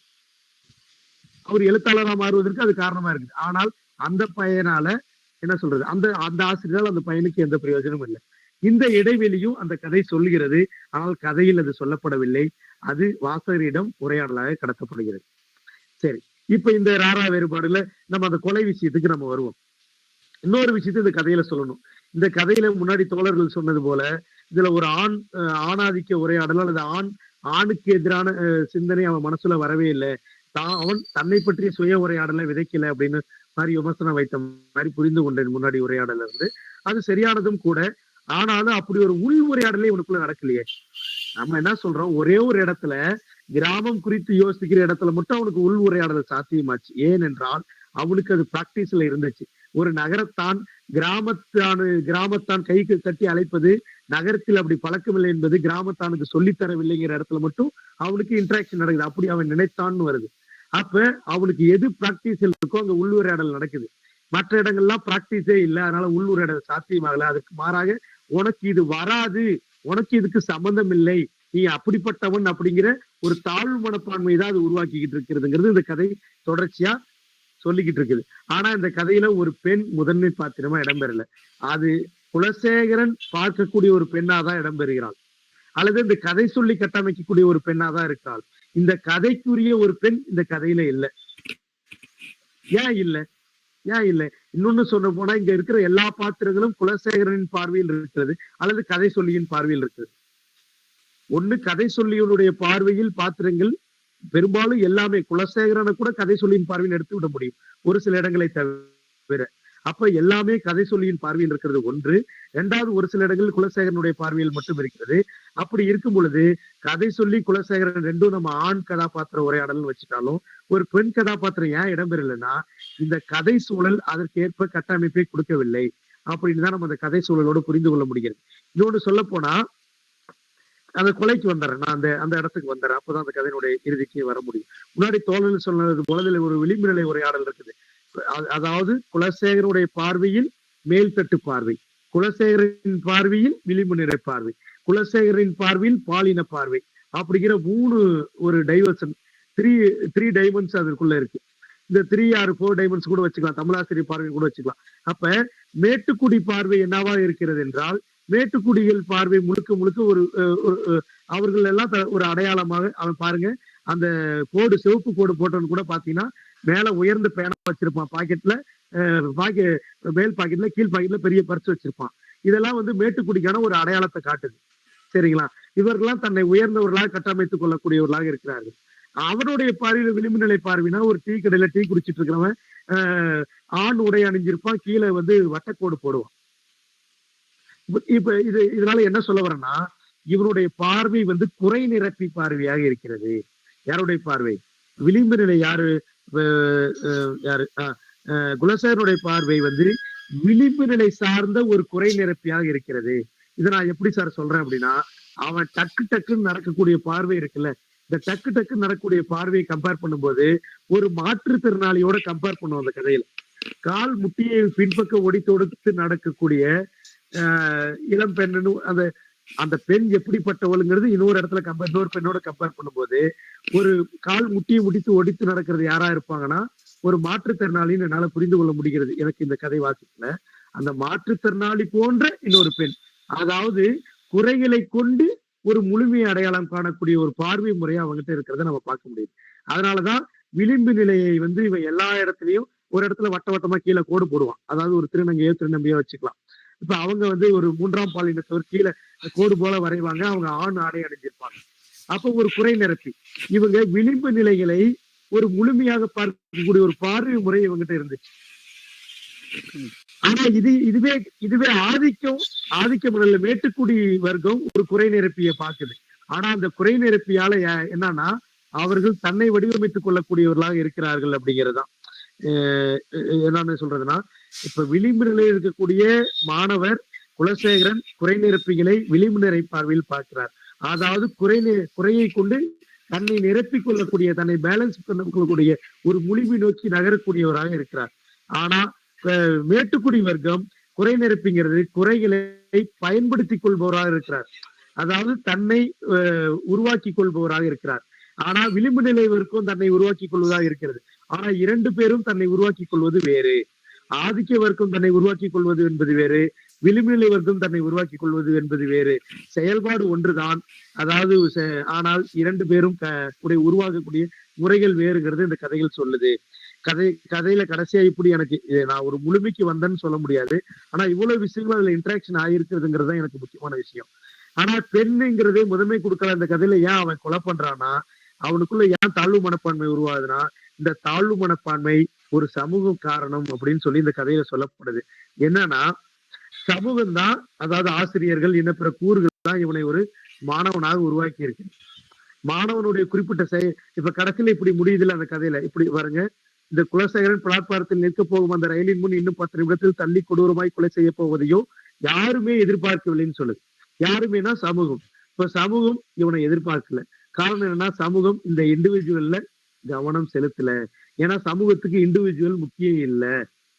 ஆனா இந்த இண்டிவிஜுவல் கொலைக்காரனாக மாறப்போவதற்கு அந்த சமூகம் தான் காரணம். இந்த முரண் தான் இந்த கவிதை அமைஞ்சிருக்கு. இந்த கதை ஒரு குறிப்பிட்ட முரண்ல அமைஞ்சிருக்கு. ஒட்டுமொத்த சமூகம் சேர்ந்து ஒரு இண்டிவிஜுவலை உருவாக்குது, அந்த இண்டிவிஜுவலை கொலைகாரனா மாத்துது. ஆனால் அவன் கொலைக்கு கடைசியில் அவனை தான் குற்றவாளியா மாத்த போகுது. சமூகம் விலகி நிக்க போகுது. இந்த விலகி நிற்கக்கூடிய சமூகத்துலதான் மேட்டுக்குடிகள் வருகிறார்கள். பாதிக்கப்படக்கூடிய சமூகத்துலதான் விளிம்பு நிலைக்காரர்கள் வருகிறார்கள். இந்த விளிம்பு நிலைக்காரர்கள் தன்னை முழுமையாக நிரப்பிக் கொள்ள முயற்சி செய்கிறார்கள். அந்த முயற்சியை சமூகம் எங்கேயுமே கண்டுகொள்ள விடவில்லை. அப்படிங்கிறது இந்த கதையில ஒரு ஒரு இடைவெளி சார்ந்த உரையாடலா இருக்கிறதா நம்ம புரிந்து கொள்ள முடிகிறது அப்படின்னு நினைக்கிறேன். இதுக்கு கடைசியா இப்படி சொல்லி முடிக்கிறேன். ஏன் இந்த கதை இப்படி ஒரு உரையாடலை சாத்தியப்படுத்துச்சுன்னா, கனெக்டிவிட்டி. இதை நான் யதார்த்த கதைன்னு சொல்ல முடியல, யதார்த்த கதைன்னு சொல்ல முடியல. ஏன்னா யதார்த்த கதை என்னை வாசிக்கும் பொழுது என்னை என்ன பண்ணணும்னா, என்னை அது கூடவே பயணிக்க வைக்கும். அதாவது என்னுடைய வாழ்க்கையோடு ஒட்டி அந்த கேரக்டரோடு என்னை வந்து ஐடென்டிஃபை பண்ண வைக்கும். ஆனா இந்த கதை அப்படி பண்ணல. யதார்த்த கதை என்ன பண்ணும் அப்படின்னா, இதுக்கு முன்னாடி தமிழன் கதை நிறைய இருக்கு. அந்த யதார்த்த கதை என்ன செய்யணும்னா, நம்மளை பெரிய டிஸ்கஷனுக்கு ஆளாகும். அதாவது வந்து இந்த கதையை அப்படியே விட்டுட்டு நம்மளை இன்னொரு உலகத்துல சஞ்சரிக்க வைக்கும், இன்னொரு குறியீடுக்குள்ள சஞ்சரிக்க வைக்கும், இன்னொரு இடத்துக்குள்ள. டோட்டலா இதெல்லாம் குறியீடுகளா நிற்கும். நான் இன்னொரு குறியீடுக்குள்ள இன்னொரு குறிப்பிட தேண்டி ஓடிக்கிட்டு இருப்பேன். என்னை ஓட வைக்கும், வாசகனை ஓட வைக்கும். ஆனா இந்த கதை வந்து அப்படி என்னை முழுமையாக யதார்த்தத்துக்குள்ளேயும் தள்ளிவிடவில்லை, என்னை முழுமையாக யதார்த்தத்துக்குள்ளேயும் தள்ளிவிடவில்லை. என்னை ஒரு இடையில நிறுத்தி வைக்குது. இந்த இடையில நிறுத்தி வைக்கிற ஒரு கதை இந்த தொகுப்புல நிறைய பார்க்க முடியுது. இது தமிழனுடைய புது எழுத்து முறையை நான் ஐடென்டிஃபை பண்ண இடமா நான் பாக்குறேன். ஏன்னா இவர்கள் எல்லா கதையும் வாசகனை ஒட்டுமொத்தமாக இந்த பிரதியிலிருந்து வெளியேற்ற விடவும் இல்லை, ஒட்டுமொத்தமாக இந்த பிரதிக்குள் உள்ளிழுத்து விடவும் இல்லை, ஒரு குறிப்பிட்ட தூரத்தில் நிறுத்தி வைக்கிறார். இதுதான் இந்த கதையினுடைய சிறப்பு. அதனாலதான் இந்த கதை இப்படி ஒரு உரையாடலை யதார்த்தத்துக்குள்ளேயும் நம்மளை இழுத்து விட்டா பெரிய ஆபத்துக்குள்ள போயிடும். ஏனென்றால் நாம வந்து இது நம்மளுடைய கேரக்டர் ஆக்கி நம்மள ஒன்றா பாவிச்சு நம்ம வேற மாதிரி போயிடுவோம். யதார்த்தத்துல செலுத்திக்கிட்டா ஒரு புதிய உலகத்துக்குள்ள போவோம். அது மிகப்பெரிய சிந்தனைக்குள்ள ஆட்படுத்தும், அது வேற. ஆனா இங்க நம்ம இங்க யதார்த்த ஒரு போஸ்ட் மாடர்ன் சொசைட்டிக்குள்ளேயும் நம்ம வந்துடல, ஒரு அதே நேரத்துல ரொம்ப ஒரு பிற்போக்கான சொசைட்டிக்குள்ளேயும் நம்ம இல்லை. ரெண்டுக்கும் நடுத்தரமான சொசைட்டி நம்மளுடைய சொசைட்டி. அப்ப நம்மளுடைய சொசைட்டிக்கு தேவையான வாசகனுக்கு தீனி போடக்கூடிய ஒரு கதையை, அதாவது யதார்த்த வாசகனையும் தேவையான கதையும் கூறுகளையும் இதில் வைத்திருக்கிறது, யதார்த்தத்துக்கு தேவையான வாசகனான கூறுகளையும் இதில் வைத்திருக்கிறது. இப்ப வாசகனை ஒரு குறிப்பிட்ட தூரத்தில் நிறுத்தி வைக்கக்கூடிய ஒரு உரையாடல் சாத்தியமாகிறது. அதுக்கு கதை சொல்லி கதாபாத்திரத்தோடு ஒரு குறிப்பிட்ட தூர இடைவெளியில் இணைவதும் ஒரு குறிப்பிட்ட தூர இடைவெளியில் இணைத்து விலகி நிற்பதுமான ஒரு மொழி கனெக்டிவிட்டியை இந்த கதை சாத்தியப்படுத்தி இருக்கிறது. இது போன்ற கதைகள் தான் இந்த தொகுப்புல நிறைய இருப்பதாக நான் புரிந்து கொள்கிறேன். தொடர்ந்து உரையாடுவோம் தோழர்களே. நன்றி. ராஜா அவங்க போன வாரம் சொன்ன மாதிரி ஒட்டியும் ஒட்டாமலும் அப்படிங்கிற ஒரு கான்செப்டை இந்த தடவை கூடுதலான விளக்கத்தோடு அவர்கள் சொல்லியிருக்கிறார்கள். சராசின் என்கின்ற ஒரு சின்ன கதையை ஒரு கதை பிரதி இடைமறிக்கணும். ஐயா மன்னிக்கணும், ஒரே ஒரு விஷயத்த சொல்லிக்கிறேன் சேர்த்து அடுத்து உரையாடுவதற்காக. அந்த ஒரே ஒரு விஷயம், 2 கேள்விகள் கேட்டாங்க இலங்கையில இருந்து வந்த நண்பர்கள். ஐயாவும் கேட்டிருந்தாங்க, என்னன்னா அதிகமா இந்த கதையில ராரா வேறுபாடு வருது அப்படின்னு சொல்லி கேட்டிருந்தாங்க. அதுவும் மட்டும் வரல, இவன் அடிக்கடி தமிழ் மாணவனும் வரும், இந்த ரிப்பிடேஷன்ஸ் ஏன் வருதுன்னு ஒரு கேள்வி கேட்டிருந்தாங்க. இன்னொரு கேள்வி வந்து குலசேகரன் ஏன் ரயில்வே ஸ்டேஷன் வந்தாருன்னு சொல்றாங்க. நான் இதுக்கு ஒரு 2 பதில சொல்லிட்டா உரையாடலுக்கு சாத்தியமா இருக்கும். அது என்ன அப்படின்னா, குலசேகரன் ஏன் ரயில்வே ஸ்டேஷனுக்கு வந்தாருன்னா, ரயில்வே ஸ்டேஷன் அதாவது பிளாட்பாரம்ங்கிறது எல்லாத்துக்குமான இடம். உயர்குடிகளுக்கான இடமும் கூட, விளிம்பு நிலைகளுக்கான இடமும் கூட, ஒரு மேட்டிமைக்காரர்களுக்கான இடமும் கூட, ஒரு கிராமத்துக்கான இடமும் கூட, ஒரு நகரத்துக்கான இடம் கூட, ஒரு தாழ்வு மடப்பு எல்லாத்துக்குமான இடம். பிளாட்ஃபார்ம்ங்கிறது ஒரு மல்டிபிளிசிட்டி பிளேசஸ். இந்த மல்டிபிளிசிட்டி பிளேசஸ் எல்லாத்துக்குமான ஸ்பேஸையும் அந்த பிளாட்ஃபார்ம் கொடுக்குது. நீ இவரை வர வேணாம் இவரை வர வேணாம்னு சொல்லாது. அது அந்த அப்படி ஒருபட்ட ஒரு இடம் பிளாட்ஃபார்ம். அதனாலதான் இந்த கதையில அந்த ரயில்வே ஸ்டேஷன் வந்தது அப்படின்னு புரிந்து கொள்ள முடியும். அவன் ஏன் ரயில்வே ஸ்டேஷன் வந்தானா, அவனுக்கான இடமும் அந்த ரயில்வே ஸ்டேஷன் தான் அப்படிங்கறதுதான். அப்ப குறுக்கு வழின்னு சொல்றதுங்கிறது, குறுக்கு வழிங்கிறத வந்து நம்ம நெகட்டிவ் ரோல்ல புரிந்து கொள்ள வேண்டும் அவசியம் இல்ல. முன்னாடி தோழர் சொன்னது போல குறுக்கு வழிங்கிறது எல்லாத்துக்கும் ஒரு புதிய வழிகள் இருக்கிறது. எப்பவுமே கிராமத்து காட்கள் எப்பன்னா சீக்கிரம் ஒரு விஷயத்தை அடைவது எப்படிங்கிறது யோசனையில் இருப்பாங்க. கிராமத்து மனநிலை என்னன்னா, சுத்தி வளைச்சு ஒரு விஷயத்துக்கு போய் ஒரு தேவையில்லாம நேரத்தை விரயமாக்குபவர்கள் கிடையாது. நேரடியா விஷயத்துக்கு வரக்கூடியவர்கள், நேரடியா அந்த இடத்துக்கு ரீச் ஆகக்கூடிய விஷயங்களை சிந்திக்கக்கூடியவர்கள். அப்ப சீக்கிரம் ஒரு எண்டை நோக்கி ஓடக்கூடியவர்கள். அப்ப அதனால அந்த ரயில்வே ஸ்டேஷனுக்கு அப்படியாப்பட்ட ஒரு வழியை அவன் தேர்ந்தெடுக்கிறான்னு புரிந்து கொள்ள முடியும். அப்ப ஒரு முடிவு, எல்லாத்துக்கும் ஒரு முடிவை நோக்கி டிராவல் பண்றான். ஆனா அந்த முடிவுக்கான அவன் தேர்ந்தெடுக்கக்கூடிய விஷயம் சரியா தப்பாங்கிறது 2வது உரையாடலுக்கு. ஆனா அதிகமான ராரா வேறுபாடு ஏன் வருது அப்படின்னா, இப்ப ரிப்புடேஷன்ஸ் இவருடைய டெலிஸ் கத்தாரியோட ஒரு கொட்டேஷன்ஸ் இருக்கு. எல்லா ரிப்புடேஷன்ஸும் சேம் கிடையாது அப்படிங்கிற ஒரு கொட்டேஷன் இருக்கு. நான் எங்கேயோ படிச்சது. All reputations are not the same அப்படிங்கிற ஒரு கொட்டேஷன். அப்ப நான் இந்த கதையில எல்லா ரிப்புடேஷன்ஸ் வருதுன்னா இது எல்லாம் சேம் கிடையாது. அப்ப ஒவ்வொரு இடத்துலயும் திருப்பி வரக்கூடிய அந்த விஷயங்கள் வேறு ஒன்றை வாசகனுக்கு உணர்த்துவதற்காக, அதாவது குலசேகரனையும் அவன் சுற்றி இருப்பவர்களையும் அடையாளப்படுத்துவதற்காக, நாம் இன்னொன்று பொருளை உற்பத்தி செய்வதற்காக அப்படி புரிந்து கொள்ளலாம் என்று நினைக்கிறேன். நன்றிங்க. நன்றி தோழர்கள். அதாவது ஒரு 10 பக்க அளவுக்குள் இருக்கக்கூடிய ஒரு கதையை ஏறத்தாழ ஒரு 5-6 பேர் அவர்கள் அணுகக்கூடிய அல்லது அந்த கதையோடு எதிர்வினையாற்றக்கூடிய ஒரு தளத்திலே நின்று பேசுகிறதுக்கு வாய்ப்பாக வாசகனுக்கு அவன் அளவிலே வெவ்வேறு விதமான பொருள் கொள்வதற்கு வாய்ப்பு ஏற்படுத்தக்கூடிய ஒரு பிரதியாக தமிழவனுடைய கதை பிரதிகள் இருக்கிறதுனாலதான் நாம என்ன செய்யறோம், உலகளாவிய சிறுகதைகளுடைய அந்த ஆசிரியர்களுடைய வரிசையிலே தமிழனுடைய கதை பிரதிகளையும் நாம கொண்டு போய் வைக்கிறோம். எவ்வளவு ஒரு சாதாரணமா இருக்கக்கூடியதுதான். நெற்றியிலே ஒரு கோடு அப்படிங்கிறது என்ன மாதிரியாக எல்லாம் வாசிக்கக்கூடியவர்கள் இழுத்து கொண்டு போகிறது. நகரத்தானிடம் இந்த கைதட்டி அழைக்கக்கூடிய பழக்கம் பொது இடங்களிலே அதிகமாக இருக்கக்கூடாது. கிராமத்தானிடம் அது இருக்கலாம். இப்படி இந்த ஒவ்வொரு வரி கூட அது ஏதோ ஒரு செயல், ஒரு குறிப்பிட்ட இடத்துல நடக்கக்கூடிய ஒரு செயல் என்கின்ற அந்த அர்த்த தளத்தை தாண்டி வாசகன் என்ன மாதிரி எல்லாம் பொருள் கொள்ளக்கூடியமோ அதெல்லாம் கொண்டு போய் கொடுத்து கொண்டே இருக்கிறான். இதுதான் நாம எல்லாருமே அந்தோணிராஜ், ராமச்சந்திரன் சாரு, அதுக்கப்புறம் முத்தையன் சாரு, அதுக்கப்புறம் ராஜா சாரு, கேள்வியில் கேட்ட பாத்திமா அவர்கள், யுவராஜா அவர்கள்லாம் ரொம்ப அருமையாக இந்த பிளாட்ஃபார்ம் அப்படிங்கிறதே என்னன்னு சொன்னா, இப்ப நாம சொல்ல முடியாது இது அவர்களுக்கான மேடை, இது உனக்கான பிளாட்ஃபார்ம், இது உனக்கான பிளாட்ஃபார்மா பாரு. அப்ப ஆங்கிலத்தில் சொல்லக்கூடிய அந்த அர்த்தம் பிளாட்ஃபார்ம் அப்படிங்கிறது அவரவர்கள் கொள்ளக்கூடிய அர்த்தத்தை வருவிக்கக்கூடிய தன்மையிலே அந்த கதைப்பிரதியான இருக்கிறது அப்படிங்கிறதையே தலைப்புக்கான ஒரு புது இன்டர்பிரிட்டேஷனாக, ஒரு புதிய விளக்கமாக நமக்கு கொடுக்கலாம். அதனால பாத்திமா அவர்கள் கேட்ட கேள்வி, குலசேகரன் ஏதோ ஒரு விஷயத்திற்காக வருகிறான், ஆனா அந்த கதை அது அப்பட்டமாக வெளிப்படையாக சொல்லல. ஓரளவுக்கு தமிழ்நாட்டில் நடந்திருக்கக்கூடிய ஒரு வருஷத்துக்கு முன்னால அந்த நிகழ்ச்சி நடந்திருக்கும்.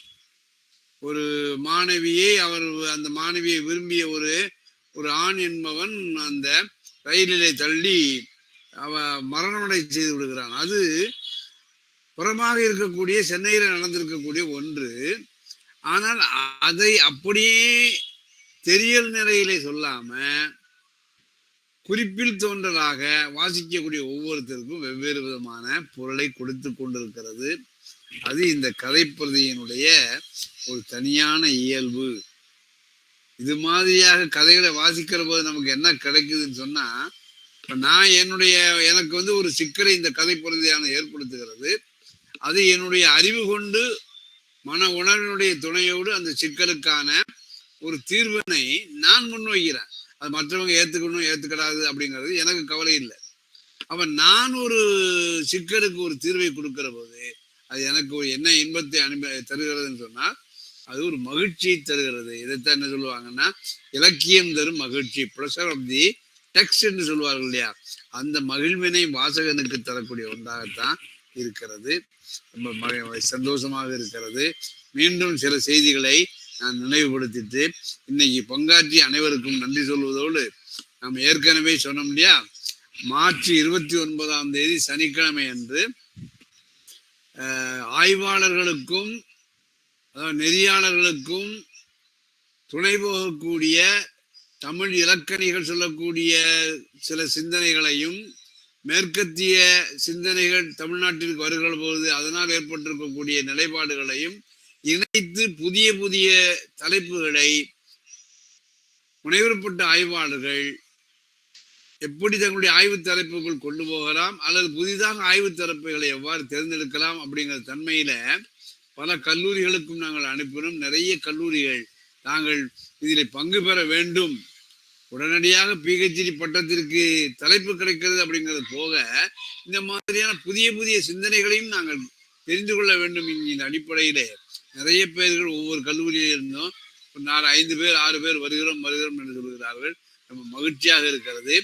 இதுக்கு என்னன்னு சொன்னா, தமிழ் இலக்கணிகள் சொல்லக்கூடிய கருத்துக்களையும் மேலை நாட்டு சிந்தனைகளையும் சேர்த்து இணைத்து பார்க்கக்கூடிய அந்த பயிலரங்கிலே நமக்கு கருத்துக்களை தரக்கூடிய அந்த பேச்சாளர்கள் இருக்கிற, பேச்சாளர் சொல்ல முடியாது, அந்த சிந்தனைகளை பகிரக்கூடியவர்கள் அவரும் நமக்கு ஒப்புதல் இருந்திருக்கிறார்கள்.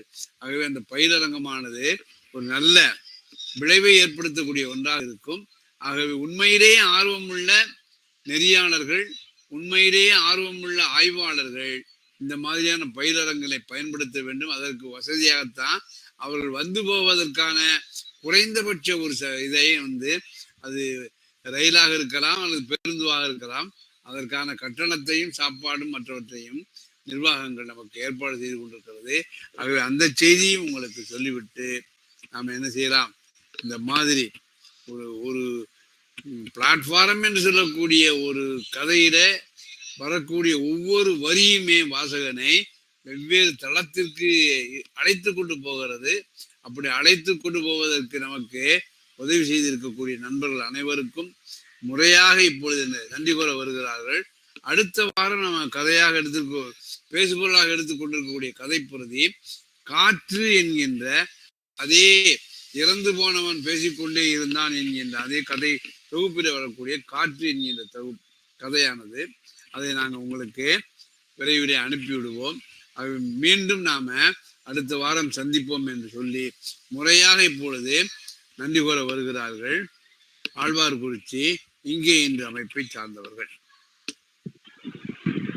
அனைவருக்கும் மீண்டும் மாலை வணக்கத்தை தெரிவித்துக் கொள்வதில் பெரும் மகிழ்ச்சி அடைகிறேன். இன்றைய நிகழ்வு சிறப்பானதொரு நிகழ்வாக அமைந்தது.